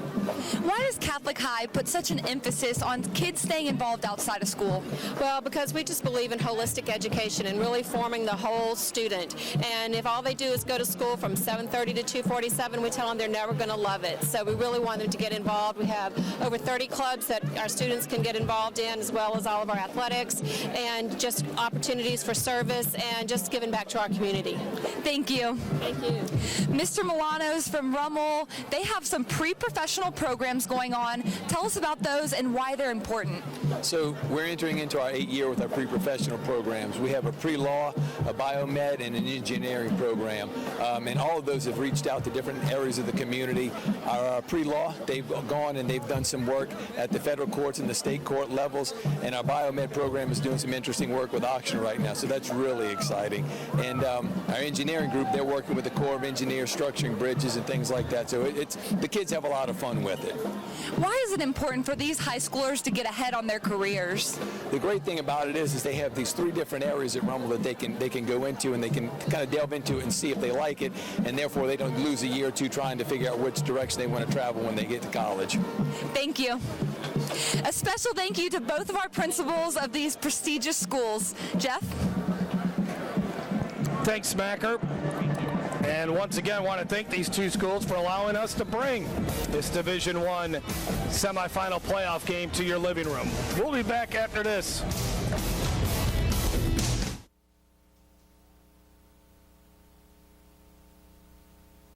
Hey, Joe Martin here. You've seen our commercials over the years, and you may be wondering, what's in it for me?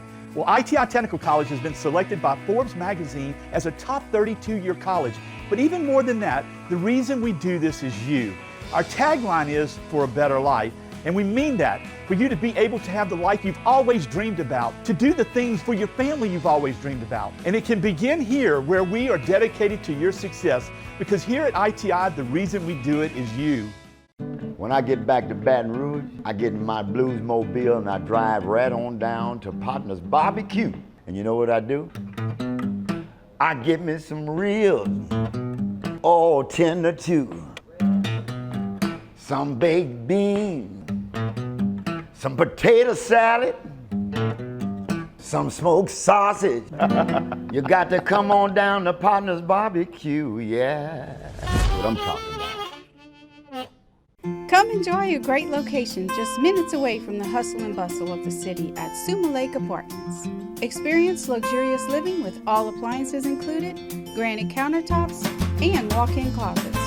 Relax in a peaceful environment by the pool or enjoy fishing in a 9-acre lake.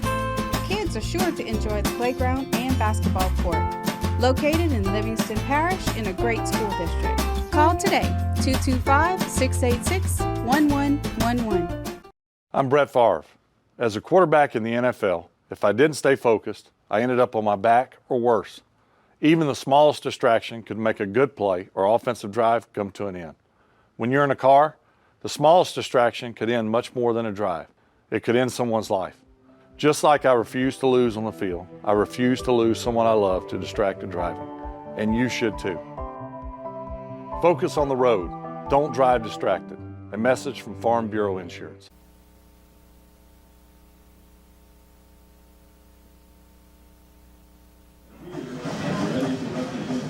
Student section for Catholic High, not much to cheer about in the first half here tonight as the Rummel Raiders leading the Catholic High Bears, the defending champs in Division I, 7-3. As we continue with the West Feliciana Parish halftime show, back in the broadcast booth, Jeff Palermo along with Jason DeQueer. Both teams have to sit there and lament the fact that they had chances to put more points up on the board, but yet the Raiders have a 7-3 lead because both teams are playing some outstanding defense in this game. Yeah, they're right. This game opened up pretty sloppy, a lot of rain, field conditions, and I think it kind of, related to a couple of the turnovers that happened in this football game. Unfortunately for Rummel, they just haven't been able to capitalize on some of those turnovers that Catholic High uncharacteristically makes. And for Catholic High, they haven't been able to establish the run. And this offense needs that running game to go before everything begins to open up. And Cameron D'Artes, the Catholic High quarterback, has not completed a pass in this game. And then the other interesting thing, 2 turnovers for both sides, and we've also seen a block punt, and we've seen a block field goal, but yet it's only a 7-3 ball game. Let's take a look at our first half stats. A lot to show you, even though we only had 2 scoring plays. Opening drive was a thing of beauty for the Rummel Raiders, and Chandler Fields finding Coy Moore in the back of the end zone, hangs on for the touchdown, his 3rd of the season. Here's our first turnover of the night. Bad snap. Raiders had a chance to add to its 7-0 lead as you see the rain falling down. D'Artes under pressure all night long as he goes down there. Raiders defense has been impressive. Another bad snap, and then the Bears had good field position. They would settle here for a 48-yard field goal that just gets through right above the upright by Cole Kazanov. Fields' pass is going to be intercepted by the Bears defensive back, Bo Bacchus, and then you got a block punt, or a field goal, I should say, Colby Fields. Here's the block punt. Bacchus again gets in there with the block. But the Bears unable to get anything going here as a big sack from behind by Donovan Kaufman. And let's take a look at our first half stats. Man, just shocking to see only 47 total yards for the Bears as they average 408 total yards a game. Yeah, and you can see the rushing yards just not there, 47, none through the air. And I'll tell you, the most important kind of fact or highlight that wasn't shown there was that drop pass at the end of towards the end of the half by Catholic High. They would have had a chance to go up in the football game. Yeah, Solomon Singleton couldn't hang on to that pass from Cameron D'Artes, and the Bears trail it 7-3 at halftime. More of the West Feliciana Parish halftime show coming up. We're at Memorial Stadium. We'll be back after this. This throbbing neck pain was so bad it moved to my shoulders and was causing severe headaches. Then a friend suggested I choose Peak. 2 weeks later, the pain was completely gone. So glad I chose Peak. Choose Peak Performance Physical Therapy. Hey, Joe Martin here. You've seen our commercials over the years, and you may be wondering, what's in it for me? Well, ITI Technical College has been selected by Forbes magazine as a top 32-year college. But even more than that, the reason we do this is you. Our tagline is for a better life, and we mean that. For you to be able to have the life you've always dreamed about, to do the things for your family you've always dreamed about. And it can begin here, where we are dedicated to your success, because here at ITI, the reason we do it is you.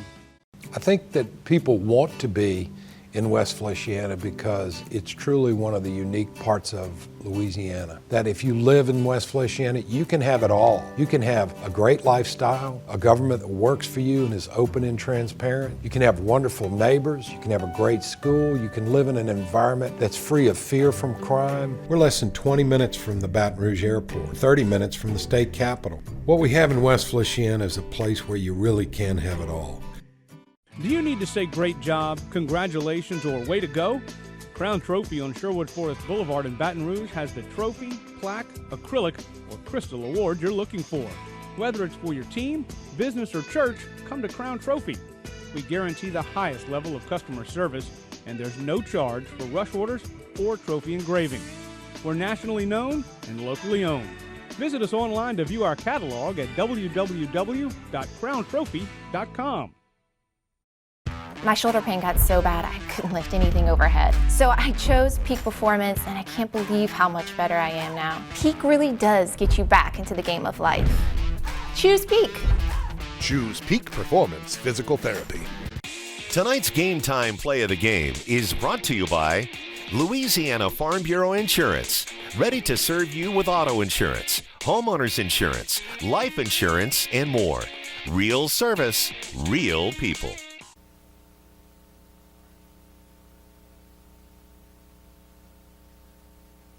I'm delighted to be here at Podner's Barbecue, thanking the owner and operator and chief cook right here, Gerald Hopper. How you doing? Doing great, Jim. Doing great. Gerald Hopper is a big sponsor of the Your View Game of the Week.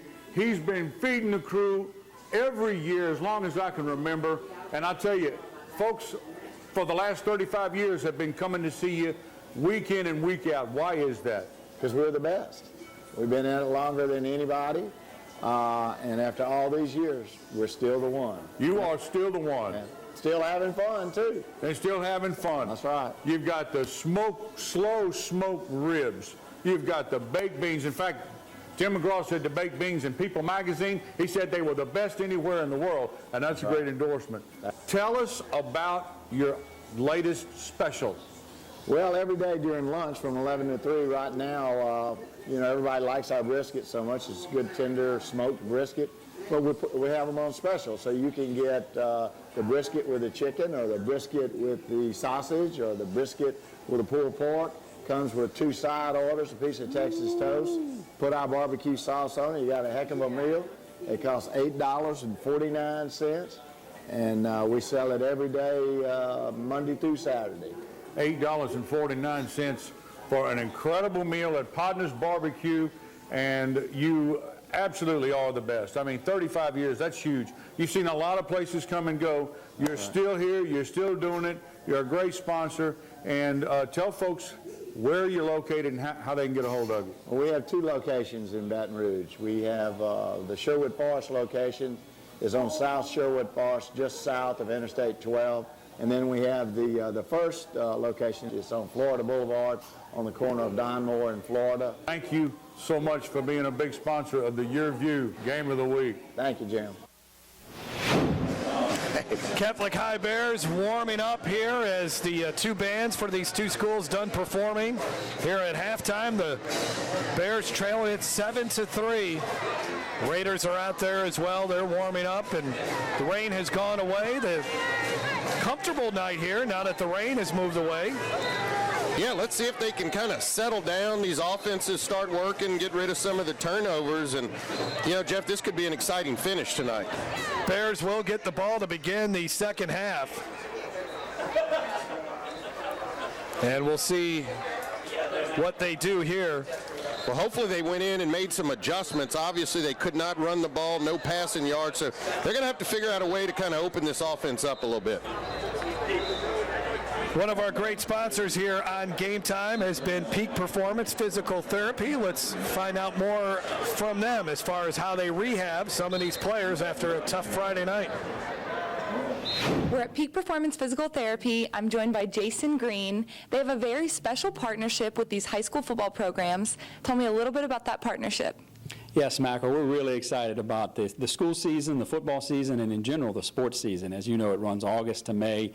And our partnership is with the schools, the parents, the athletes, the coaches, the doctors, the trainers. Everybody kind of encompasses a sports medicine team, and with the whole goal of getting those athletes, when they get hurt, back onto their field, their court, their pool, anything, in a safe and effective way. And so we kind of consider ourselves experts in the field of physical therapy. And so when an injury happens, we're going to get them diagnosed and begin treatment, and communication is the key. And so we really are privileged in our partnership. We cover 10 local high schools in the area and beyond. And so we kind of have the motto at our company of treat the athlete and everyone, you know, and we don't just treat athletes. We treat grandparents and parents.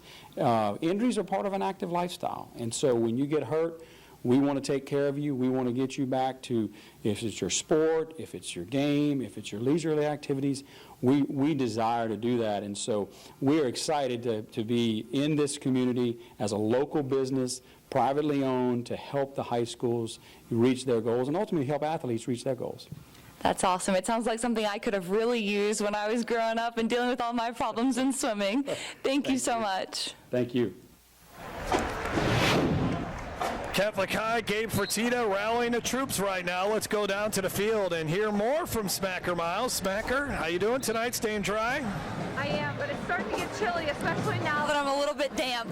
I talked to Coach Fertitta, and he was very level-headed. He said, our team has been here before, and we know how to come back. And he was definitely convincing when I talked to him about him believing that his team can do that. He told them they need to just relax, they need to execute, and now they're in a 4-quarter game, and they know that, but they're ready for it. it. So he wants to clean up the little things and do better overall in the second half. He said there wasn't one thing. We were just sloppy on every aspect of that first half. He's looking for much better performance this half, and they're ready for this complete game. Jeff? Well, he is definitely trying to get his guys fired up here. Winning a state championship a season ago. This is his second stint at Catholic. First time he was here, he was the wide receivers coach, offensive line coach, and then he was the offensive coordinator for 3 seasons before he became the head coach. Former Holy Cross grad, so he knows what it's like going up against Jay Roth and the Rummel Raiders. Both of these crowds are getting fired up here. I think they all know what's on the line.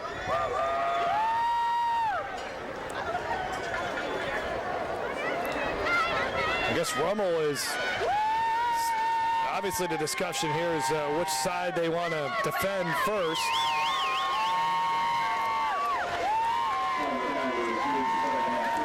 I will tell you, I mean, Rummel did a good job bringing the fans here. Yeah, they travel well. They do very well. Saturday nights at Joe Yenny Stadium in the fall. That's a tradition in Metairie where Rummel, they pack that place. Yeah, you can see them packed in there, and had to come an hour down the interstate from New Orleans. Jay Roth told us he got here 45 minutes early. He hears all these horror stories about Baton Rouge traffic. And they're normally true. not on a Friday. Not with no state jobs around here. There's nobody working in this town on a Friday. When there's a day off, well, there we go. That's not the best Rummel fan, but all right. Rummel will kick it off here, and big drive coming up. I think this opening drive for the Bears, that may set the tone in the second half. Well, and let's see if they can start it with a decent return. Got 2 good return guys back there. Patrick Vanderbrook with the boots. And there was an offsides. Not a good start there for Rummel. That'll back him up 5 yards. And the thing is, I do believe, Jeff, there's a little slight when you don't have the flags on the field goal uprights, but I think there's a slight wind going kind of in the face of Rummel on this kickoff, because Vanderbrook has the ability to put it in the end zone, and we saw that one. Now he'll be backed up 5, but we saw that one come up about 10 yards short. Rummel now 5 penalties for 30 yards. So this is a real opportunity here. And you see, Catholic High should adjust. If you know they're kicking into the wind and that ball was going to land between the up guys and the deep returners, you got to bring your returners up so that you can catch it on the fly. Braylon Morgan, Joshua Parker, the 2 guys ready to return. Eric Held is the special teams coordinator for the Bears. He's a former Rummel assistant.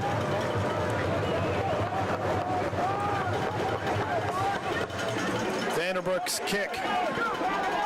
Pretty good hang time on that thing, and it's taken by Parker. And Parker will get it to the 28. Cameron D'Artez and the Bears offense back on the field after the 15-yard return. Tough first half for Catholic High's offense as they failed to score a touchdown. D'Artez 0 for 4, 6 rushes for 37 yards, and then Joshua Parker just 8 yards on 5 carries. Well, let's see if Catholic High can give Rummel a little bit of their own medicine. What I'd do is try to swing the field laterally, try to get some quick screens, some bubble screens, just, you know, the inside running game. Rummel has said they're going to take that away, so try to open up the field a little bit. D'Artez will run it. D'Artez has got a seam. And that's a lot what Rummel did in the first half. Good yardage on first down. They got 7 there with D'Artez. Yeah, and what makes this play right here is the disguised jet sweep, that Morgan coming around the end, because now you start to stretch that defense a little bit, and then D'Artez takes advantage of underneath. 3rd down and 3. 2nd down and 3, I should say. Quick bubble pass and nearly intercepted, and then Singleton catches it, and then he gets banged out of bounds. Oh boy, that could have been a huge early turnover in the second half. Singleton grabs it, first completion of the game for D'Artes, and it nearly was a pick six. Well, D'Artes must be living right, because this ball should have gone the other way for 6. I mean, he is so fortunate, not just to have that completion, but he's fortunate that ball did not go the other way for 6 points. Corey Smooth in and out of his hands. Had a big interception last week in a win over Brother Martin. He wasn't smooth with that one. No, the Bears 0 for 4 on third down, facing third down and 3.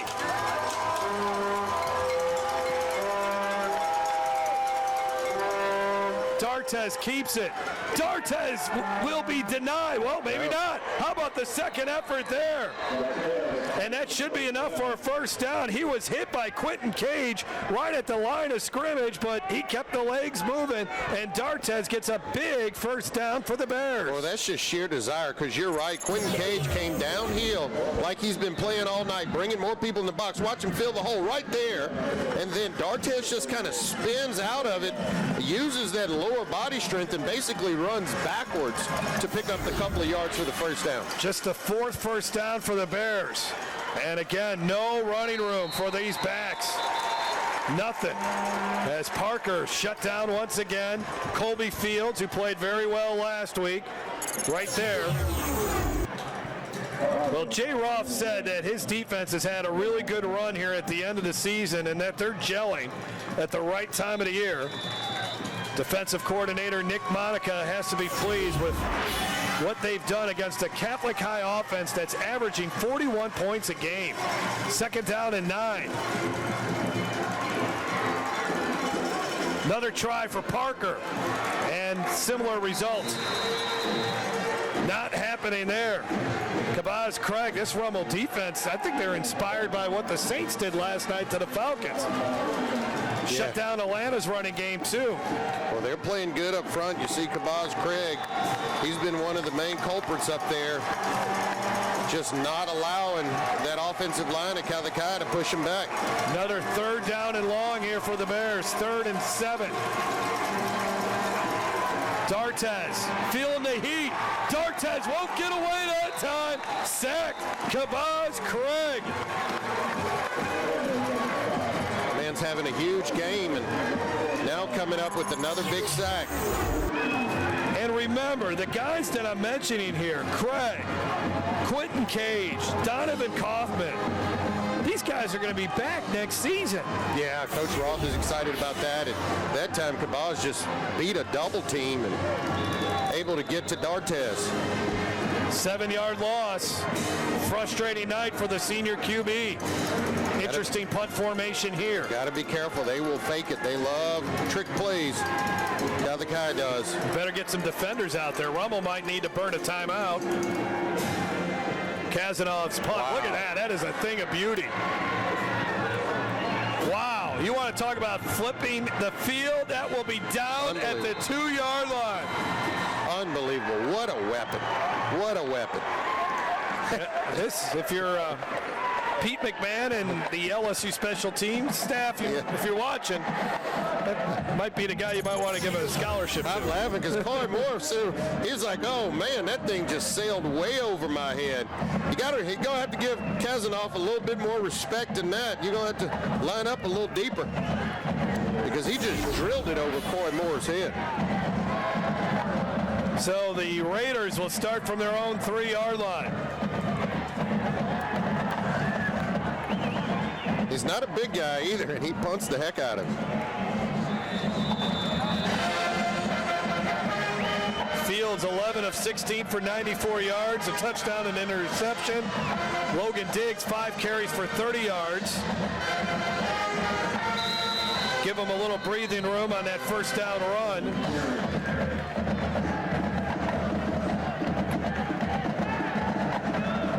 For former Catholic High players that are watching our game here tonight. If the public address announcer sounds familiar to you, it's your old football coach, Dale Weiner, handling the PA duties here tonight. How about that? Yeah, normally he'd be watching his son coach at Dunham, but they were eliminated last week by Catholic New Iberia, so a little off time. Come and do some pro bono work for his former high school. Dan Bournet better watch out. The voice of Tiger Stadium. Now he's just got to get it to never rain in Memorial Stadium.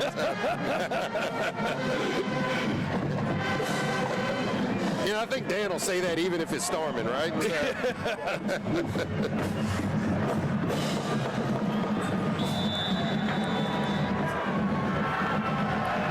Third down and 7 here is Fields. Let's see if they get it to Coy Moore. Big third down play. Rummel's backed up in their own territory. Got a punt blocked earlier. That's Coy Moore in motion. They'll hand it off to him. Moore. Yeah, he'll get angled out of bounds. And there's a late flag. That's going to be a late hit. How about that? Just so unnecessary. And these are just, things that you don't typically see out of a Catholic High team. You saw some turnovers here. This is almost essentially like a turnover because you have them backed up. They're going to have to punt the ball.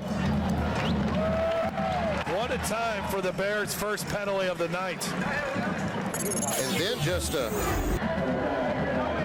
just a late hit here. Oh, man, just ill-advised. You let them out of a deep, deep hole. You got them trapped in there, and man.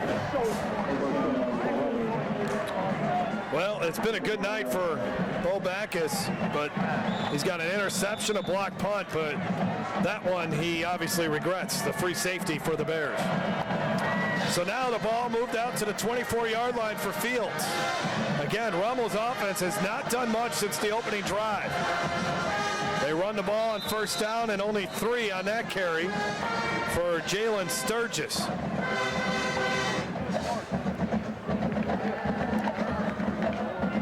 Logan Diggs will come back into the ball game. So you look at him. Sturgis 6 carries for 8 yards. Diggs 5 carries for 30 yards tonight. And Rummel just using a lot of clock here too, up by 4. Absolutely. Speed this game up. 2nd and 7. And there's Diggs. Diggs breaks the tackle all the way up to the 46-yard line. Biggest play in a while offensively for the Raiders. 19 yards. The way this game is going, and as slow as Catholic's offense has been, you got to Coach Roth, you got to be thinking, look, if I can, as you see the exceptional run here by Diggs, I mean, this guy looks like he's fully back and healthy, back in that arsenal of backs they have. But if they can somehow convert here or put one in the end zone, you're talking a 14-3 game, and you hadn't let Catholic High do anything offensively. Plus, you're grinding up the clock. From the 46. Coy Moore out in the perimeter, shoved out of bounds at the 50-yard line. Armwood in on another stop. He's got an offer from southeastern Louisiana, does Armwood. Coy Moore headed to USC. Quiet kid, doesn't say too much. Well, he said a whole lot with his action tonight.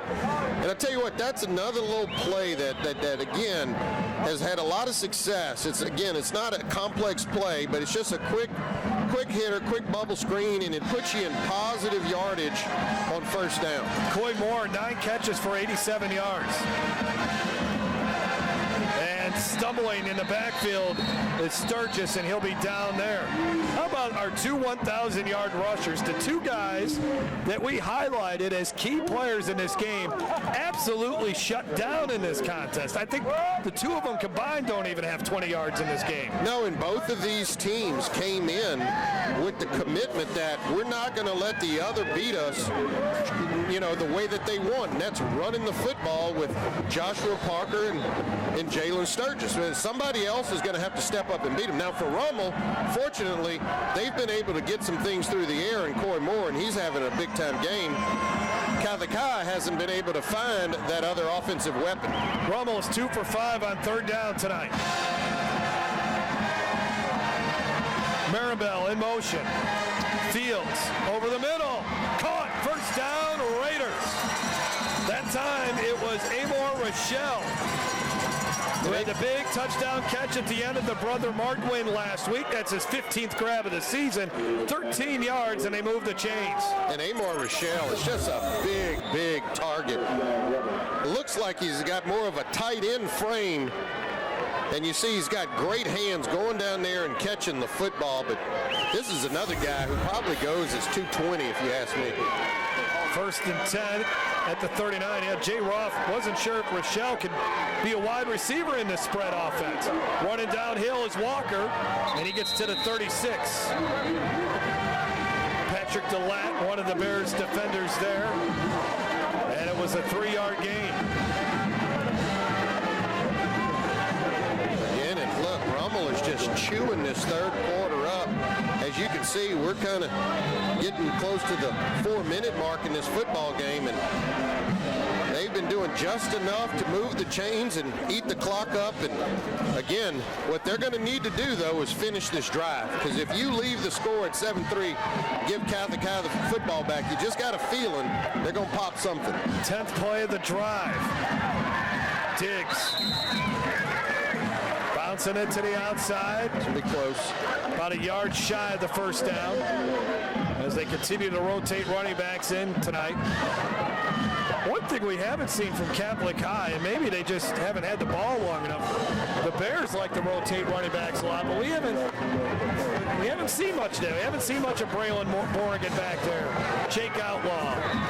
Well, that's normally because you get one of them going and then you come in with a change of direction or a different speed of bag, but they haven't been able to get any of them going. The pitch to Sturgis on third down.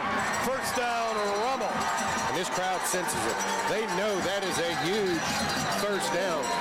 Why? Because they'll be able to continue to chew this clock up, keep the Catholic High offense on the sideline. But again, the thing about this drive for Rummel is you're going to have to capitalize. You got to put it in the end zone. Finally, Sturgis able to run downhill a little bit. Usually he's been hit right at the line of scrimmage. Well, and I think this Catholic High defense, they've been on the field a while. You got to imagine, they're getting a little gassed out there. We've only had 2 drives in this third quarter. This has taken over 5 minutes off the clock, 11 plays, 71 yards. Remember, it started inside their own 5. Now Kyle Walker. Ooh, he got hit hard because he was met by Hayden Shaheen. 2 yards at the most on that carry. Well, now you're kind of going back to what Jay Roth and what you've seen from Rummel offenses for so many years until the last couple years, kind of that ground and pound style. And when you got these 3 backs like Sturgis, Diggs, and Walker, and you can rotate them in there, that's pretty tough to stop for an opposing defense. Well, and I think he's realizing, look, you can run the spread and still be physical. I mean, we see Zachary do that with the best of them. I mean, you can run the spread and run the football. The two can coexist. Stopping the Rummel run game was a key for the Bears tonight.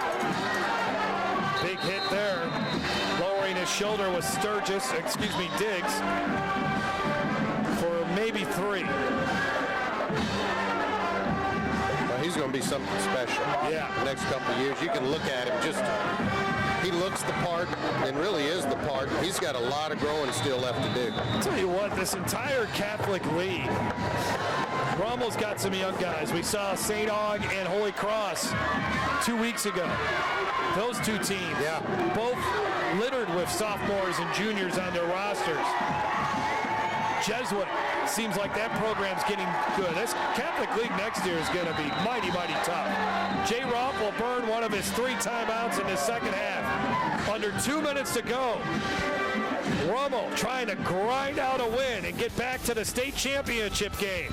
They lead at 7-3. This is Game Time on Yearview. Hey, Joe Martin here. You've seen our commercials over the years, and you may be wondering, what's in it for me? Well, ITI Technical College has been selected by Forbes magazine as a top 32-year college. But even more than that, the reason we do this is you. Our tagline is for a better life, and we mean that, for you to be able to have the life you've always dreamed about, to do the things for your family you've always dreamed about. And it can begin here, where we are dedicated to your success, because here at ITI, the reason we do it is you. I'm Brett Favre. As a quarterback in the NFL, if I didn't stay focused, I ended up on my back or worse. Even the smallest distraction could make a good play or offensive drive come to an end. When you're in a car, the smallest distraction could end much more than a drive. It could end someone's life. Just like I refuse to lose on the field, I refuse to lose someone I love to distracted driving. And you should too. Focus on the road. Don't drive distracted. A message from Farm Bureau Insurance.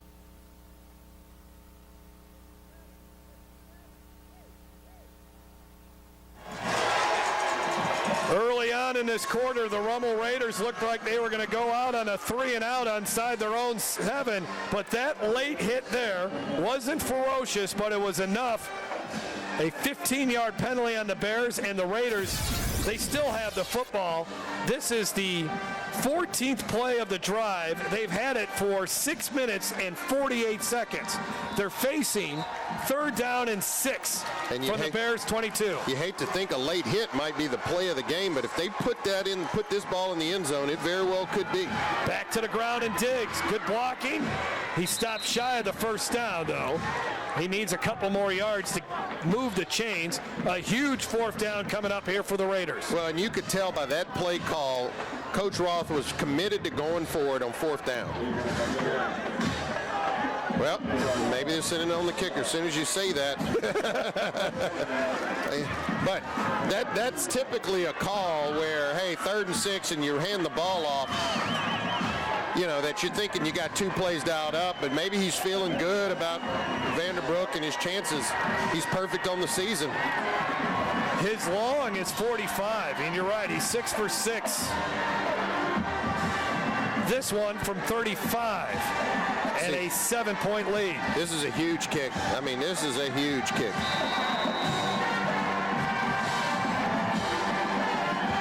If you got a crazy fake, you'd like to use it here.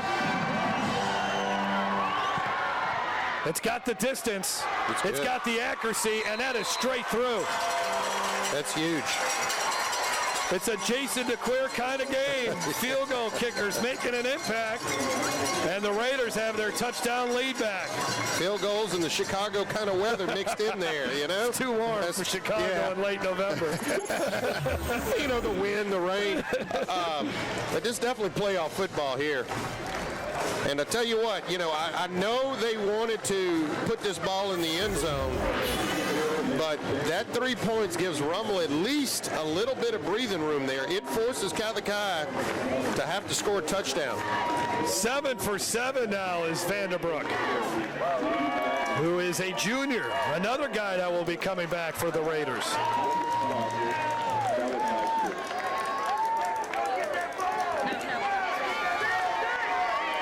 Yeah, something just gives me the feeling that this game is far from over. Well, we know Catholic wants to run the ball, but it may come down to Cameron Dartez completing some passes here. Hey, he's your senior. You're going to have him step up and make some throws. And they need the O-line to give him better protection. That hasn't helped the situation either. Vanderbrook's kick. They could also use a good return here, too. This is Braylon Morgan. Morgan up to the 27-yard line before he's tackled by Corey Smooth. Let's look at that long Monogram Express scoring drive. 15 plays, 79 yards, 756. Old school Catholic League football right there. And Patrick Vanderbrook with the 35-yard field goal. Yeah, just chewed up about all of the 3rd quarter. You can see now 42 seconds left. And then be in the 4th quarter and final stage of this contest. But going back to what you were saying earlier, Jeff, I don't think D'Artes necessarily has to do anything outside of his comfort zone or force the ball down the field. That's not his style. But, you know, you can get it to some of your players out on the edges, just something to loosen up the teeth of that defense. Haven't really, other than the long pass to Singleton that was dropped, haven't really tried to go downfield much. Over the middle, and there's the first down. And waiting for that all night. That is Brandon Hubix, his 11th catch of the season. Yeah, Hubig's a good player for him, big tight end. Will be playing next year in college, and this is all you do when you bring in so many people down the line of scrimmage. You just pop one over the head of those linebackers, and I think that's been there for Catholic High a lot of the night. 18-yard pass play, their first pass completion, it actually went for yards tonight. Their other one went for 0. And those aren't difficult throws. It's about a 7-8 yard throw. But again, it's going to force Rummel to be a little bit more honest if you start throwing the ball some.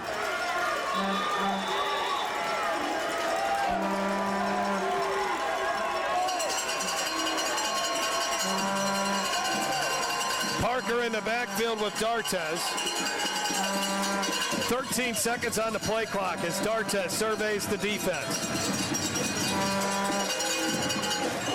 A called run, and D'Artes gets about 9 on what is our final play of the third quarter.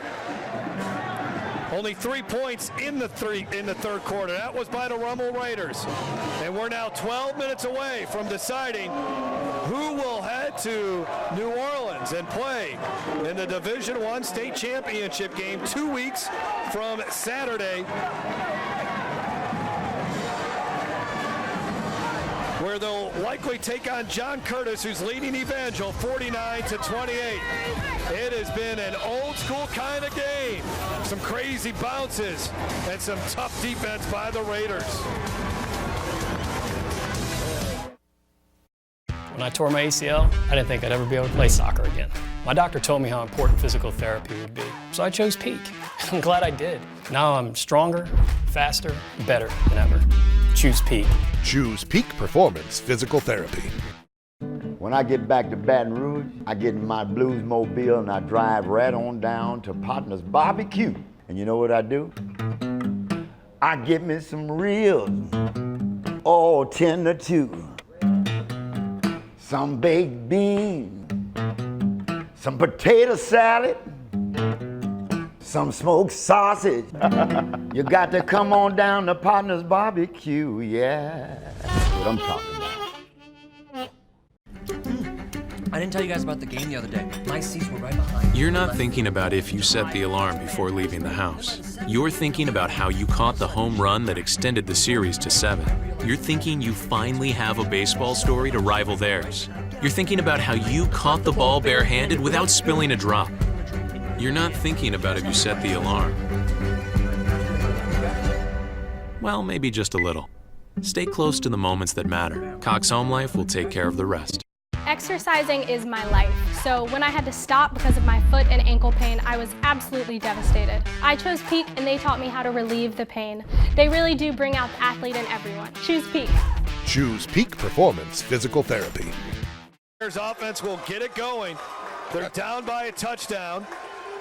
Jeff Palermo, Jason Acquare, Smacker Miles down on the sidelines. Glad you could join us for this Division I semifinal matchup. I tell you what, Fertitta says he doesn't make the play calls, but he had a piece of paper. He was glancing down it when you got a shot of him that last time. 2nd down and 1. D'Artes walks up, will take the snap from center, quarterback sneak, and they get the first down. Jordan Williams wrestling D'Artes to the ground. I think that's the first drive the Bears have had 2 first downs in one drive. And I think Fertitta now is starting to look at this offense a little closer. I mean, you catch a glimpse of him on the sideline. That doesn't look like somebody who's not involved in play calling. And that's what he used to do. I mean, he coached wide receivers, he coached the O-line, and, you know, he may be saying, hey, there's some things I want to try as the head coach here to open this offense up. Interesting formation here for the Bears. D'Artes Oh, Singleton dropped another one. My gosh. But that's what you have to do. I mean, you got to keep them honest. You got to throw the ball. And a couple times D'Artez now has dropped back to throw it. It's been there. It's been there all night because, as you mentioned, Singleton dropped a huge one down in the end zone earlier. And this is just a comeback route, easy pitch and catch, and just got to catch that there. And he's made some big catches for him this season too. That's a guy they like to get isolated. He's a big target. Yep. And he's got good speed, 4.45. But the hand's not working tonight for Singleton. 2nd and 10. The pitch, Parker, nowhere to run. Back there was Quentin Cage again. Well, they are just, Catholic High is dead set on trying to get Parker going, and it's just not going anywhere. They are bringing too many. See, when you see number 1 coming up and making the tackle, that's Quentin Cage coming from his defensive back position. They're just putting too many people in the box, and they have more numbers than you have. Well, the fans on the near side from Jefferson Parish, home of the Rummel Raiders, they are making some noise right now. 3rd down and 10. D'Artez keeps it. D'Artez goes down. Jordan Williams. A loss of 1. And that's another one of the studs on the defense for Rummel. Jordan Williams, tremendous player. And you can see there, D'Artez trying to fight him off, but he wasn't letting go. And just a great play coming down the line of scrimmage there and making sure that D'Artez didn't break free there. Well, Catholic High can play the field game position right now, but on 3rd and 9, you have to wonder how much faith Gabe Fertitta has in his passing game right now. Not just because of the drops, but also, as you can tell, D'Artez doesn't have much time to throw the ball half the time. Cole Kazanov, he needs to get off another good one here. High snap, able to go back and get it. Let's see what he does with this thing. Fair catch at the 9. Guy's a weapon, man. So Rummel, 2nd consecutive drive, they'll start inside their own 10, a 35-yard punt. It's been a night of miscues for the Catholic High Bears tonight. Again, averaging 41 points a game. They come into this contest 10-1 on the year, having trouble getting snaps to their quarterback. D'Artez, here's the play you've alluded to. Singleton's open, can't catch it at the end of the first half. D'Artez throws, another drop by Singleton. You got a feel for that young man right now.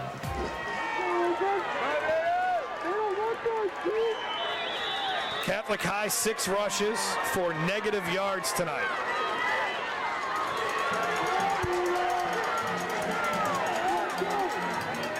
From the 8, they run it with Sturgis, maybe a half a yard, that's about it. Back down to the field and Smacker Miles. Guys, Cord Moore is a four-star wide receiver. He's from Rummel, and he has had a huge impact in this game. Last year, he had a collarbone injury, and this year, he's already missed 6 games.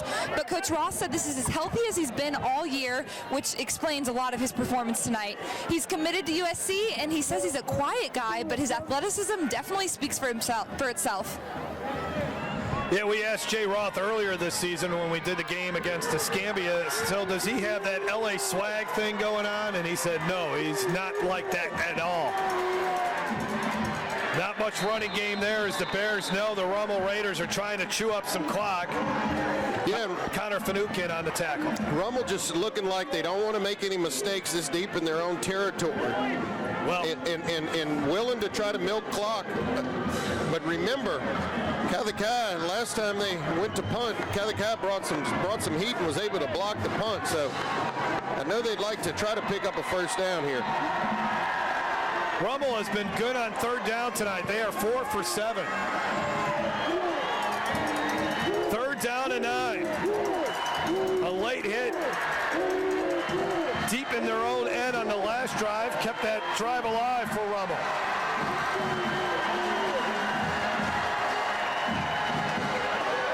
Swing pass to Coy Moore, shakes one tackler, and Moore goes down. Uh-oh. Flag in the secondary. I don't think that was a face mask. I know he got in kind of, looked like he got hit on the side of his helmet, but I don't think that was with a hand.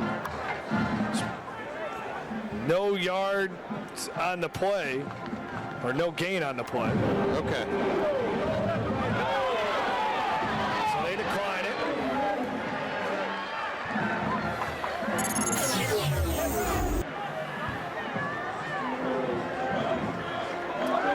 Going to be called on Maribel, who's... Yeah, just got to see. I thought right there maybe, that's right when they threw the flag, when you saw the Catholic High defender swipe across the face of Coy Moore.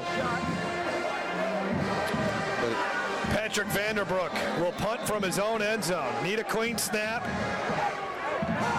Well, the thing is do you bring the pressure, you risk potentially hitting the punter and giving him a first down, or you just set up the return? They've already blocked one punt tonight. Bad snap. Vanderbroek gets rid of it somehow. Oh, my gosh. And then handled here by Braylon Morgan, and he is brought down quickly. A 31-yard punt, a little bit, and then some flags fly here late.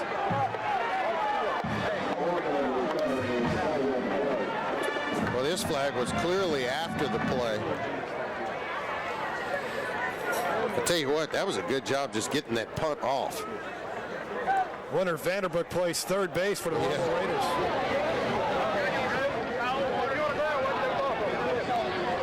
And that's against the Raiders, according to Chuck Horn.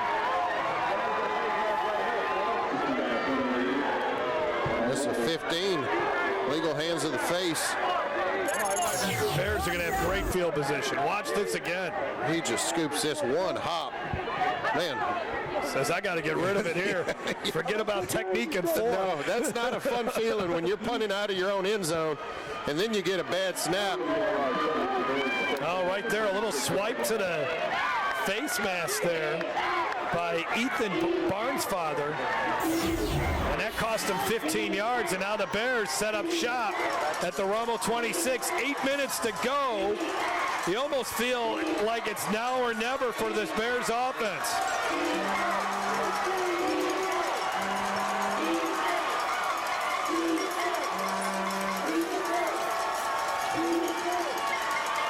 Four wide receivers to the far side.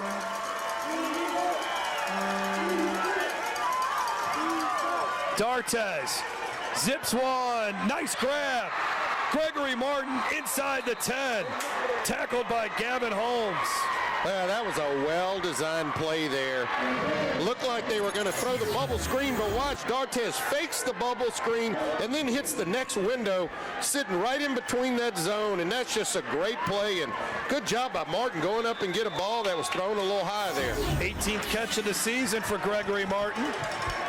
First and goal at the 9. Swing pass to Braylon Morgan, hit immediately and dropped. Corey Smooth. I'll tell you what, not only did Smooth come up and make a nice play, but D'Artes has to be careful with some of these late throws out wide. I mean, you know, Smooth is almost there ready to pick the ball up. It wasn't for a Catholic guy blocking out there. It could have been a pick as well. Smooth dropped the potential pick six earlier in this half. A loss of 7. Second and goal. Back at the 14 now.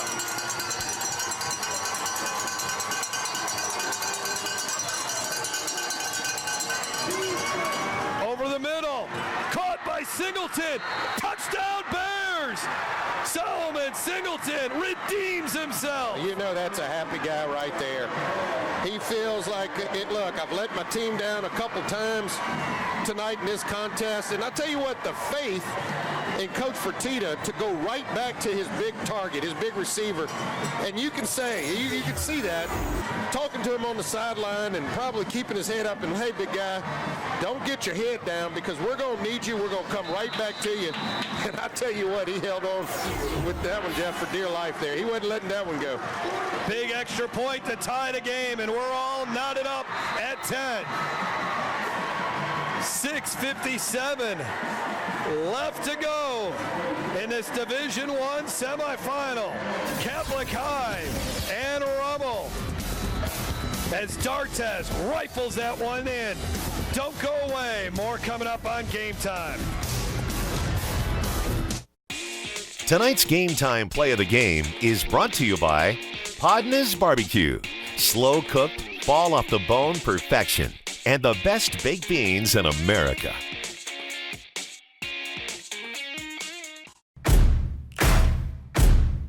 When company comes to town, company's coming! We go all out.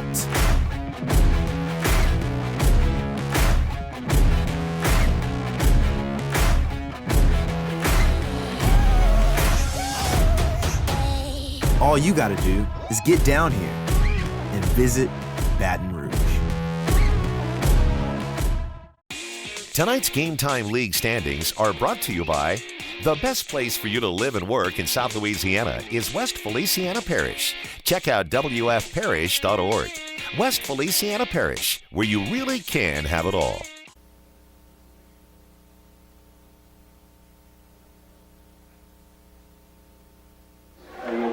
Gabe Fertitta and the Bears go more to their passing game after getting the great field position. And this game is tied at 10. It hasn't been tied since it was 0-0, and then Rummel took the opening drive and scored a touchdown. Now the Raiders offense, as we look at the Monogram Express scoring drive, is Solomon Singleton, his 4th touchdown catch of the season. D'Artes now has 16 touchdown passes. Let's see what this Rummel offense does, Jason. They've been ground and pound for the second half with good reason. They've had the lead. No reason to take any huge chances, but now they're going to have to open it up, I think, a little bit because their run game has stalled against this Catholic High defense. Well, and also Catholic High has done a good job with special teams and pinning them back so that they haven't had great field position to operate with. Will this get in the end zone? It certainly will. And I'm really curious if Fertitta took over the play call in that last series.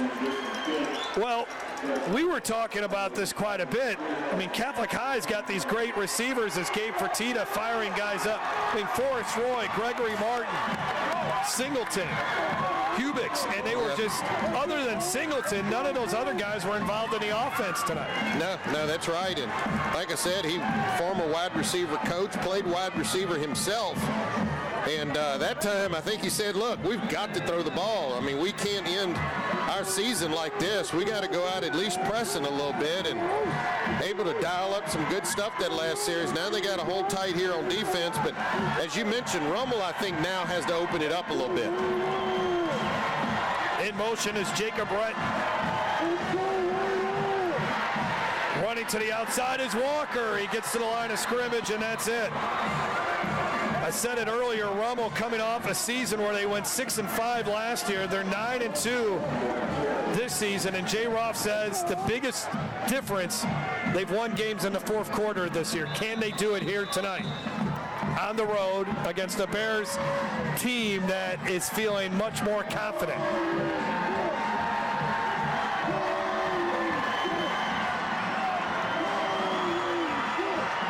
Second and 10. Only 9 seconds on the play clock here. Rummel may have to burn a timeout. They quickly get to the line of scrimmage. 3 seconds on the play clock. 2, 1, they just got it off. Diggs for 4, that's about it.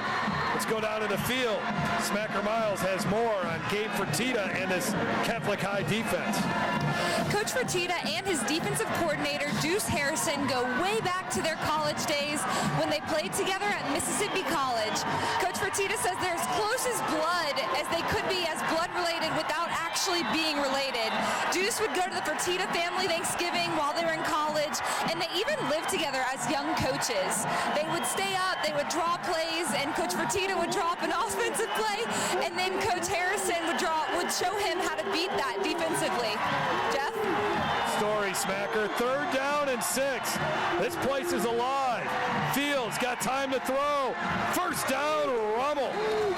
Jacob Renton wide open in front of the Catholic sideline, and the Raiders continue to perform well on third down tonight. Yeah, good job by Fields identifying him, and really just blown coverage here by Catholic High. You could see kind of playing in that zone and left the flat wide open, and Fields made him pay. 13 yards. Rummel now 5 of 9 on third downs. That's a huge stat. If the Raiders win that game or win this game, you can look at that stat and point to it and say one of the reasons why they were able to win here tonight. Kyle Walker brings into play. That was a nice throw by Fields. He's got some zip on that ball when he's throwing those short intermediate passes. Nothing doing, well, bouncing out and staying on his feet. Kyle Walker got to the 40. 3 yards, that's it. Yeah, and I think Roth trying to keep the ball as long as he can, you know, still wanting to utilize this running game, and if he does have to give the ball back to Catholic High, the hope would be that he doesn't give it to him with a lot of time left in the game. Second down and 6. Well, you got to keep an eye on this young man here, Patrick Vanderbrook. It might be coming down to him as far as winning this game. And you better keep an eye on number 2. I just got a feeling that Coy Moore, this is a play where he may be involved. Rummel will use a timeout. Jay Roth wants to talk about it. Rummel now only has 1 timeout left in this game. In regulation, anyway. Yeah, my thought, if you're Rummel, this is your passing down. You don't want to wait to be in a 3rd and long, and Catholic High knows that you have to throw the football. If I'm going to take a shot passing the ball, I'm going to do it on this down, because then it's not as certain whether or not you'll run or throw the football. Again, Rummel, been to 4 state titles from 2009 to 2015. I did their semifinal game when they finally got to the Dome. That was the night it snowed for the semifinal games. And they played the game at Cajun Field. It was Rummel versus Westgate. And Rummel won 7-6 or something like that. It was a pick 6, I think, for Rummel, that their only points of the night. Yeah, that was a wild fact that it snowed. It was a crazy night. Got Corey Moore lined up way to the right over here. You can see him right by the 40-yard marker. Second down and 6. Making the grab, Zach Marabella. 2 yards shy of the first down. So another huge third down coming up with just over 4 minutes to go. Well, that time they used Coy as the decoy and then able to slide it back under to Marabell. Fields is 16 of 21 for 128 yards. Those were the numbers we were possibly anticipating from Cameron D'Artes, the huge effectiveness. Play clock running down here. 6 seconds. 3rd and 2. 2 seconds. Just got it off. Here's the pass. Coy Moore hangs on to it. First down, Rummel. What a grab by the USC commitment. Well, and this is when you have confidence in your quarterback and confidence in your big playmaker, Coy Moore there. 3rd and 2, and you got all these running backs for Rummel, but you trust your quarterback to make an accurate throw on a slant, and it was right there for Coy Moore. Not bad coverage by Catholic High, but you only needed 2 yards, so you couldn't have any separation there at all. 11 catches for 92 yards, a workman-like effort for Coy Moore. 1st and 10 at the 50. Back to Diggs. Diggs, kind of that Le'Veon Bell type of running where you be very patient and wait for the hole to open up. This is impressive. I mean, this is kind of a veteran move here. He comes to almost a complete stop at the line of scrimmage. Watch this, and then just allows for his blocking to develop a little. I mean, he stops right there and now waits for that hole. That's impressive. That's beyond his ears there. 13 carries for 70 yards for Logan Diggs, who was a game-time decision tonight. Did not practice at all this week because of a high ankle sprain. 2:38 and counting. 2nd and 5 from the 45. Had some movement there, movement on the left. It looked like the tight end may have jumped for Rummel.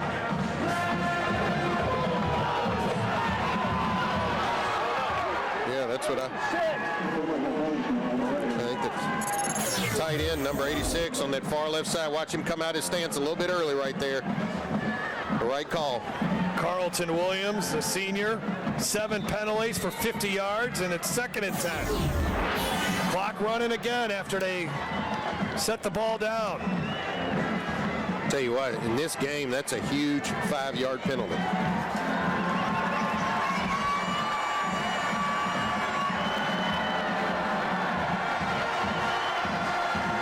In motion, Sturgis, Fields, pump fakes. Here's Coy Moore. Moore, though, nice job. Great job by Jalen Armour. Oh, you got to be careful over there on the sideline. Gabe Fertitta saying, please don't call that penalty. Yes, you got to be careful. Look, you've driven him out of bounds. I know you want to bring him to the turf, but in a game like this, 15 yards with a kicker like Vanderbrook could mean the entire difference. But this is, woo, they're close. That skin of your teeth there. 3rd down and 9. Interesting that they said he was out of bounds. You know, sometimes on those kind of plays, Jason, forward progress is before you get out of bounds, and you whistle it before he goes out of bounds. So you can see that go 50-50. Sometimes they say that play that keeps the clock going. 6 for 10 on 3rd downs tonight. Can Fields dial up another one? The Bears rush 4. Fields directing traffic. Throws over the middle. Wide open is Coy Moore for a huge 1st down to the 29-yard line. There's a flag down. Man, that's going to be a block in the back. What a bad penalty. And I tell you what, the block came well after Coy Moore had broken free and picked up the necessary yardage. I don't think he blocked him in the back. I agree with you, Jay, until we see the replay. Let's check it out. Yeah, I didn't get a great spot at it. But in that situation, again, just don't even touch the guy. Let's see. They're going to get Diggs, I believe. When he comes back around, I thought it was number 6. Great throw by Fields. Let's see. I think it's Diggs. Right here. Yeah, got him in the back. Yeah, boy, oh boy. Can't do that. Let's see. Better look here. Yeah, I think it's the right call. Jeff, you disagree with that? I thought it was more on the side, kind of a hip check in hockey. Yeah. But, I mean, it's just not necessary. Just leave that alone. It's a 50-50 deal there. And you guys picked up the 1st down. The block wasn't necessary. 3rd and 4. There's only 2 seconds on the play clock. They run it. Sturgis is not going to get there. The Bears defense with the hold. Now Catholic will burn a timeout. And if I'm Rummel, I'm not giving Catholic High the ball back.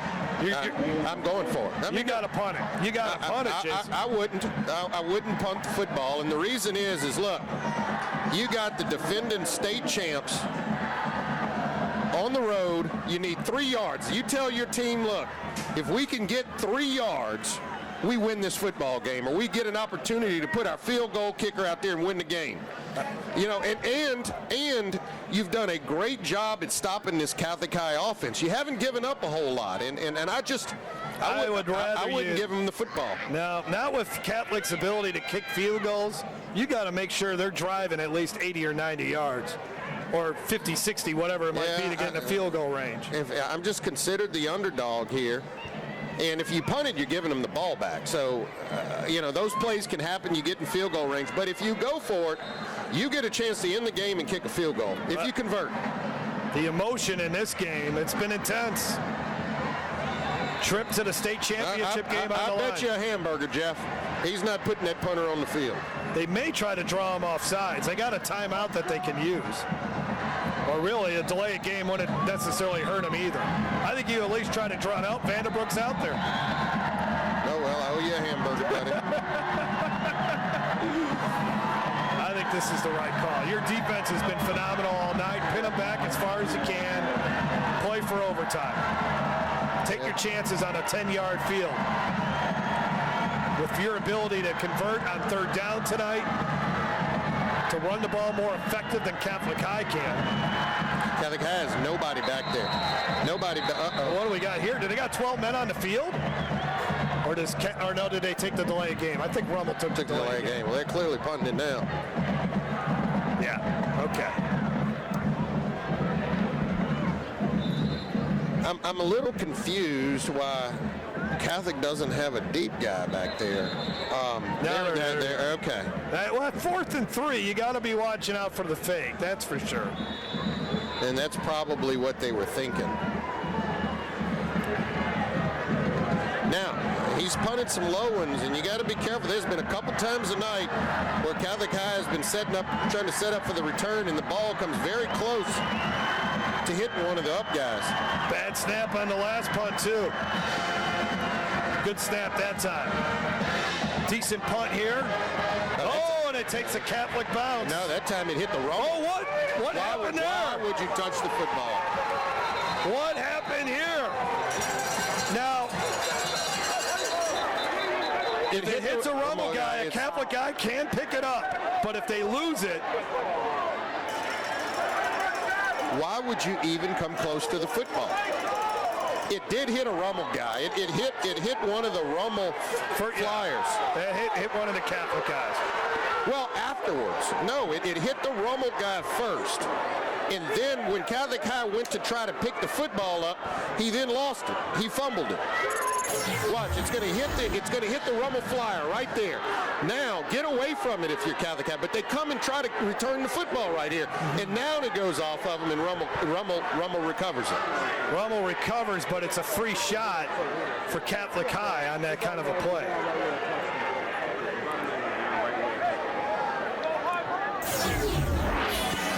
So they'll sort this thing out, try to determine where the ball should be.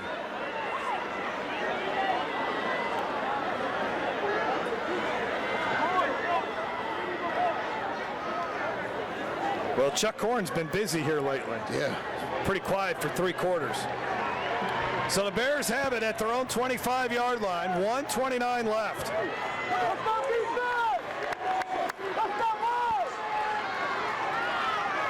Dartez finally got the pass game cranked up on the last drive. Let's see what the senior can do here. He's got 5 wide receivers on this set. Rummel's defense has been outstanding, getting pressure on Dartez all night. Down to the wire here at Memorial Stadium. And Dartez will run. And Dartez will only get 7. They quickly will get up to the line of scrimmage. One of those plays where you got 2 called. Well, buddy, we're about to see if you made the right decision here. So Catholic got the ball back. They punted. Then you got to stop them. Dartez. There was nobody over there. Corey Smooth. There's a flag in the defensive backfield. Nearly had another interception. Yeah, I don't even know why he threw that ball. I mean, if you're going to throw it way out of bounds. Throw it up in the stands somewhere. No shot at completing it. Let's see what this penalty's all about.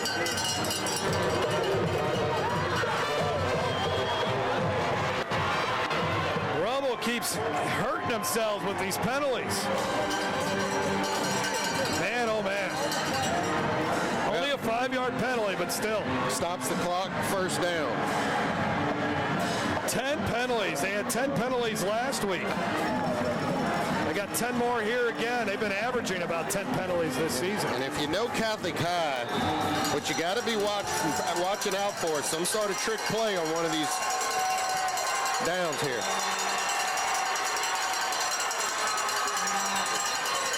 Pressure coming. Dartez gets rid of it. Caught by Morgan. Brought down. Catholic will use a timeout.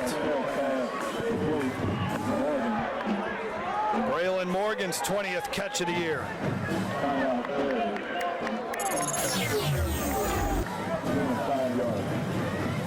Good job by Dartez. You see him leaving the pocket and just throwing that on the run there. Morgan able to come up with the reception. Kyle Walker getting some play on defense now. It's been lined up at running back, made the tackle. Catholic High needs probably about 30 yards, if you ask me, maybe 35 to get in comfortable field goal range. Game time on Your View. Louisiana thanks Louisiana Lift for their support of this telecast, specializing in customer service on equipment, rentals, parts, and training. Louisiana Lift has been serving its customers since 1980. You can check them out online at lalift.com or call their Baton Rouge office, 753-5700, or their New Orleans area office, 504-463-3400. Louisiana Lift, they're always on call. D'Artes is 4 for 4 after starting 1 for 7 in this game.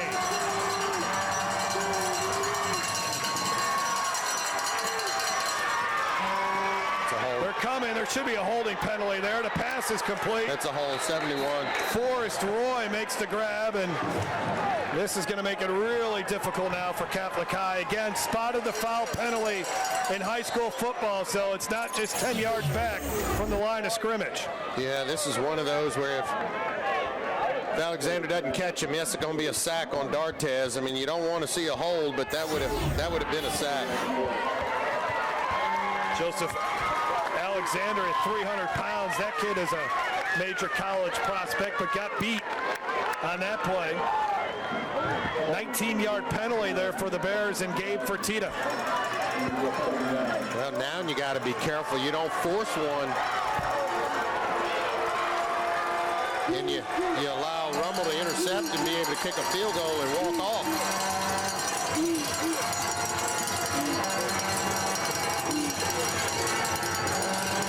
Setting up the screen. Braylon Morgan's got some blockers. Braylon Morgan is in the clear. Morgan, he could goal. He just gone out of bounds at the 38-yard line. A well-designed play there for the Bears. Unbelievable. Unbelievable. You got them pinned back deep in their own territory, and it's the old screen. And I tell you what, Morgan just looked explosive on this play, and he's one step right there from taking it to the distance. Ron Franklin, the touchdown-saving tackle. We saw Coy Moore is out there defensively for Rummel. Now you got to manage the game here. You got 36 seconds of timeout left, and you need about, flag here. Delay a game?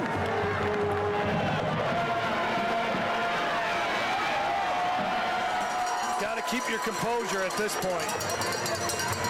Yeah, and I really think, look, we saw Kazanov hit a 48-yarder, but, you really want to get this ball down to about the 25, at least the 25-yard line if you're Catholic High, to have a real legitimate shot at making the field goal here.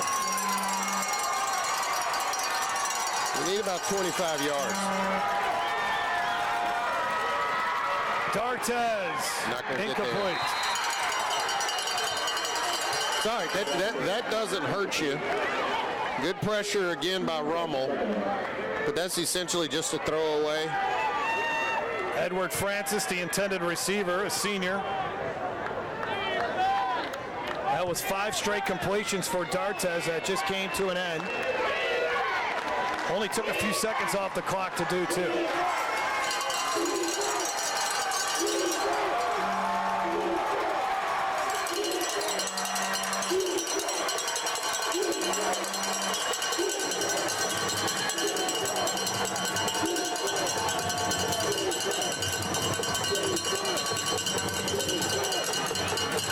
D'Artes steps up, heaves one deep. Incomplete to Forrest Roy, the intended receiver. Gavin Holmes, step for step with Roy.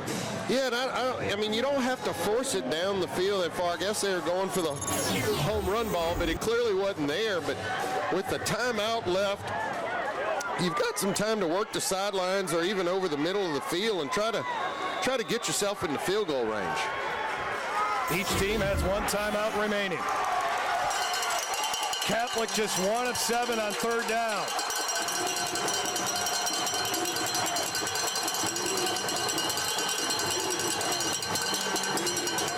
D'Artes got time again. Complete, first down Bears. Bears. That's huge. Forrest Roy with the catch. That might be one of the biggest throws of D'Artez's tenure here at Catholic High. That is huge. Only the second third down, they convert 15 yards. On time, good accurate throw. Picks up the first down. Now 19 seconds. You still have your timeout if you need to get your field goal team out on the field. So here you've got the whole field you can work with. I mean, you've got the whole field. The idea would be, let's see if I can pick up another 8, 9, 10 yards and make this a more comfortable field goal. D'Artez 101 yards passing, all of it here in the second half. He'll throw again. Roy is there again, runs out of bounds. First down, I believe. Right at the stick. Holmes just fell down on the route. Just slipped, lost his feet. Roy, good job coming out of the break. But watch Holmes here on the back end of this. He just falls down. I don't think Roy knows that he falls down. And he gets back up and able to at least force him out of bounds. Timeout. 13 seconds left. Got 2 more plays left if you're Catholic High. If you're Rummel, I think you got to just try to come in and sack. They've only been rushing 4 here lately, Jason. They may need to bring some extra pressure. Well, and also be careful for the Catholic High maybe to go ahead and hand one off or try to kind of sneak a little draw in here because you do have the timeout. Rummel might be expecting the pass, and you kind of catch him off guard with the run, and you got the timeout to stop the clock and get the field goal kicker out there. The Bears have never led in this game. Rummel took the opening drive and scored a touchdown to make it 7-0. And you saw over there on the sideline, Kazanov has the black tee in his hand. You saw the 2 kickers standing next to each other, that being Matthew Goodson. And you see Kazanov has the little black flat tee there. So as of right now, it may be Kazanov that would be coming on for the game winner. At the 18-yard line. Morgan is in the backfield now, motions out.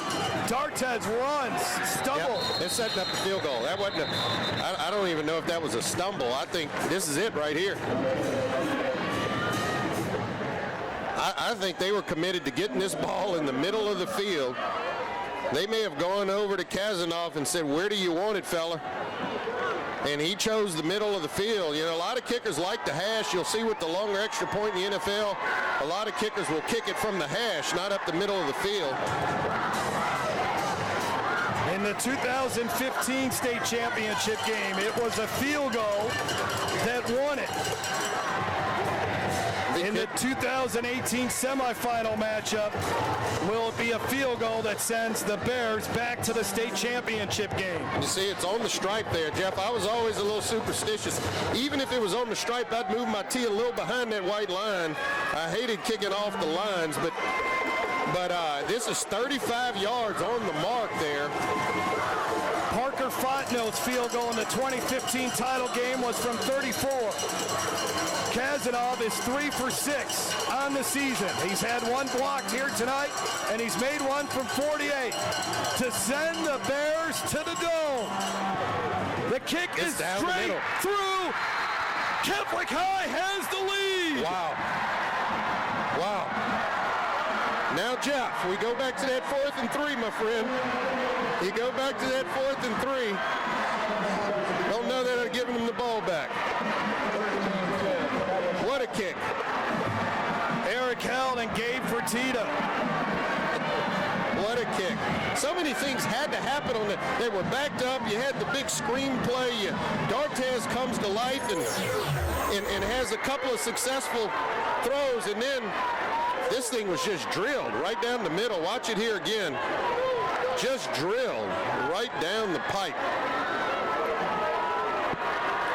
Gabe Fertitta's reaction. Yes, sir. Eric Held, the special teams coordinator, he knew it was going through. Wow, unbelievable. What a ball game. What a contest here. Man, you talk about the tale of 2 halves. Catholic High couldn't get anything going. Well, really, 3 quarters compared to 1 quarter. That's right. That's right. But you just sense, look, this is a program that has gotten accustomed to doing this. And it hasn't been easy, but it's been a lot of nail biters along the way. Field goal to win a state championship. 9 plays, 57 yards on the drive, took a minute 22. And if they are successful and pull this off, this wasn't pretty. It was not a pretty win. Doesn't matter at this point whether they're pretty, beautiful. It's survive and advance. Matthew Goodson has it teed up. The clock will not start until a Rummel player touches it. Boy, it's great that he got that in the end zone. I was wondering why would you kick it deep and give a guy like Kaufman a chance to even return it. You normally see him squib it like that in these situations. But fortunately, able to drill it in the end zone so he couldn't return it. What do you think's going through his head right now? Man, just a lot of relief. A lot of relief. And he's only made 2 field goals all year. Yeah, he's the long field goal kicker. And, I guess when Coach Fertitta saw him drill that 48-yarder, he kind of said, hey, you're my guy. He attempted all 3 of the field goals in this game. Now, granted, one of them was blocked. All right. Let's see if Rummel's got a little magic here. Fields wants to go way deep here. He's got 3 receivers, ball batted around. That's it. Catholic High is heading back to the state championship game. Wow. What a ball game. What a ball game. Unbelievable. Unbelievable.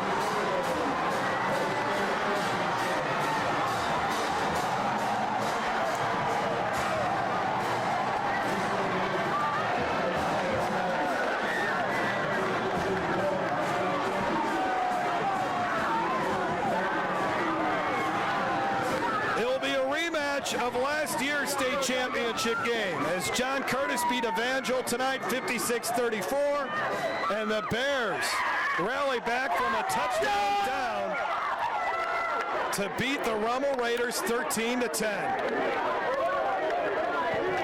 A hard-fought ball game at Memorial Stadium. It really was, and look, when the offense wasn't clicking for 3 quarters, Catholic High kind of bunkered down, played good defense, and most importantly, we had great special teams play to just keep them in the football game.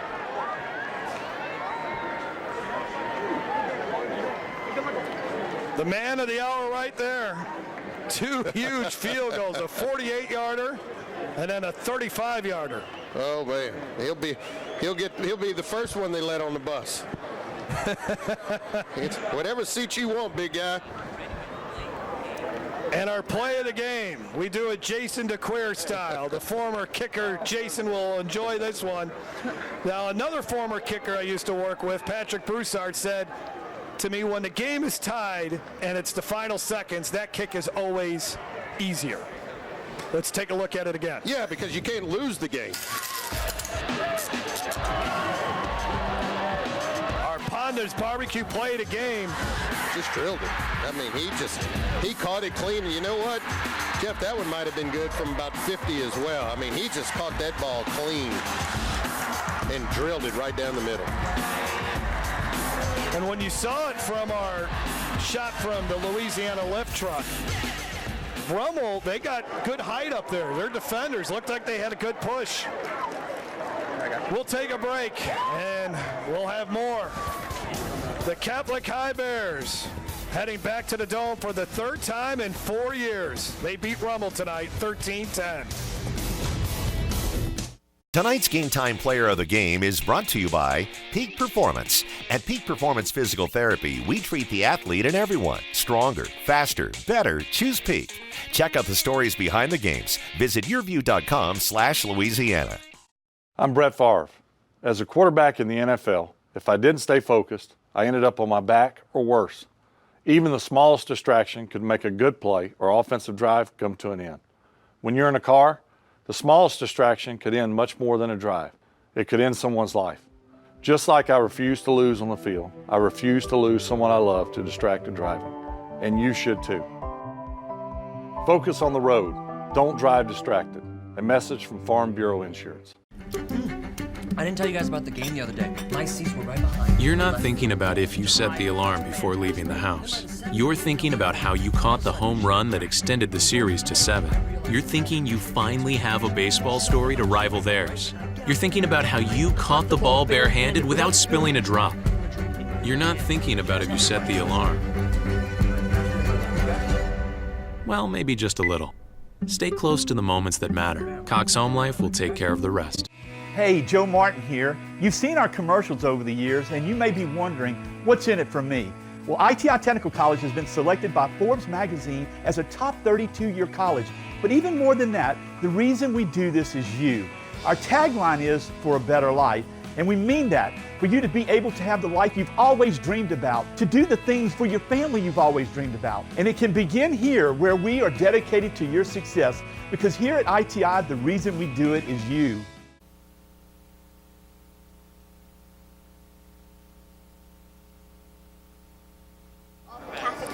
An absolute thriller here at Memorial Stadium as the Catholic High Bears advance to the state championship game for the second year in a row, and they'll face John Curtis for the second consecutive year as they defeated Rummel 13-10, beating the Raiders here tonight. Our player of the game, Cole Kazanov, and why not? A couple of big field goals from him tonight. The first one was from 48 yards out. Nice job there by Cameron D'Artes to get that hole down. That was impressive. That was during the rain and stuff. That one, look at that. That was like like it came out of a shotgun. Man, drilled that one through the uprights with 7 seconds left. Let's send it down to the field and Smacker Miles. For football less than a year ago, did you imagine yourself kicking a game winner in the state playoffs? No, I didn't, but with all the preparation we put in throughout the year, there was no doubt in my mind that I was going to make it. At what point did you know that your team was in this game for the long haul? When I just saw the resiliency from this team throughout the game, having setbacks and still being able to be in there with a great team like Rummel, it was just unbelievable how the guys showed that much effort. Thanks, Cole. Thank you. Jeff? Thanks, Smacker. Congratulations to the Catholic High Bears. A gutty effort here tonight to hold off a very good Rummel team. A Raiders team that will be back in this position again next year. There is plenty of young players there. They'll have to replace Chandler Fields, but most of that team that you saw here tonight will be back again next season. And hats off to those guys. They played hard tonight. All right, Jason, your alma mater is going back to the Dome. And they didn't have to go to Shreveport to get there this year. That's right. Our statistician, Tommy Cooper, he's a Rummel grad. He's clearing out his tears right now, but he'll be all right. For everyone else involved in this broadcast, the executive producer of Game Time, Eric Coleman, our producer in the truck, Kim Giat, our director, Walter Volpatti. The final score again here tonight, Catholic High beating Rummel 13-10. We have one more game this season. That'll be next week, a semifinal game on the non-select side. For Smacker Miles, Jason DeQueer, I'm Jeff Lermo. Have a great night, everyone. Game Time on Your View was brought to you by Louisiana Farm Bureau Insurance, ready to serve you with auto, homeowners, life insurance, and more. Real service, real people. West Feliciana Parish. The best place for you to live and work in South Louisiana is West Feliciana Parish. Check out wfparish.org. ITI Technical College, your key to a better life. And by Peak Performance. At Peak Performance Physical Therapy, we treat the athlete and everyone stronger, faster, better.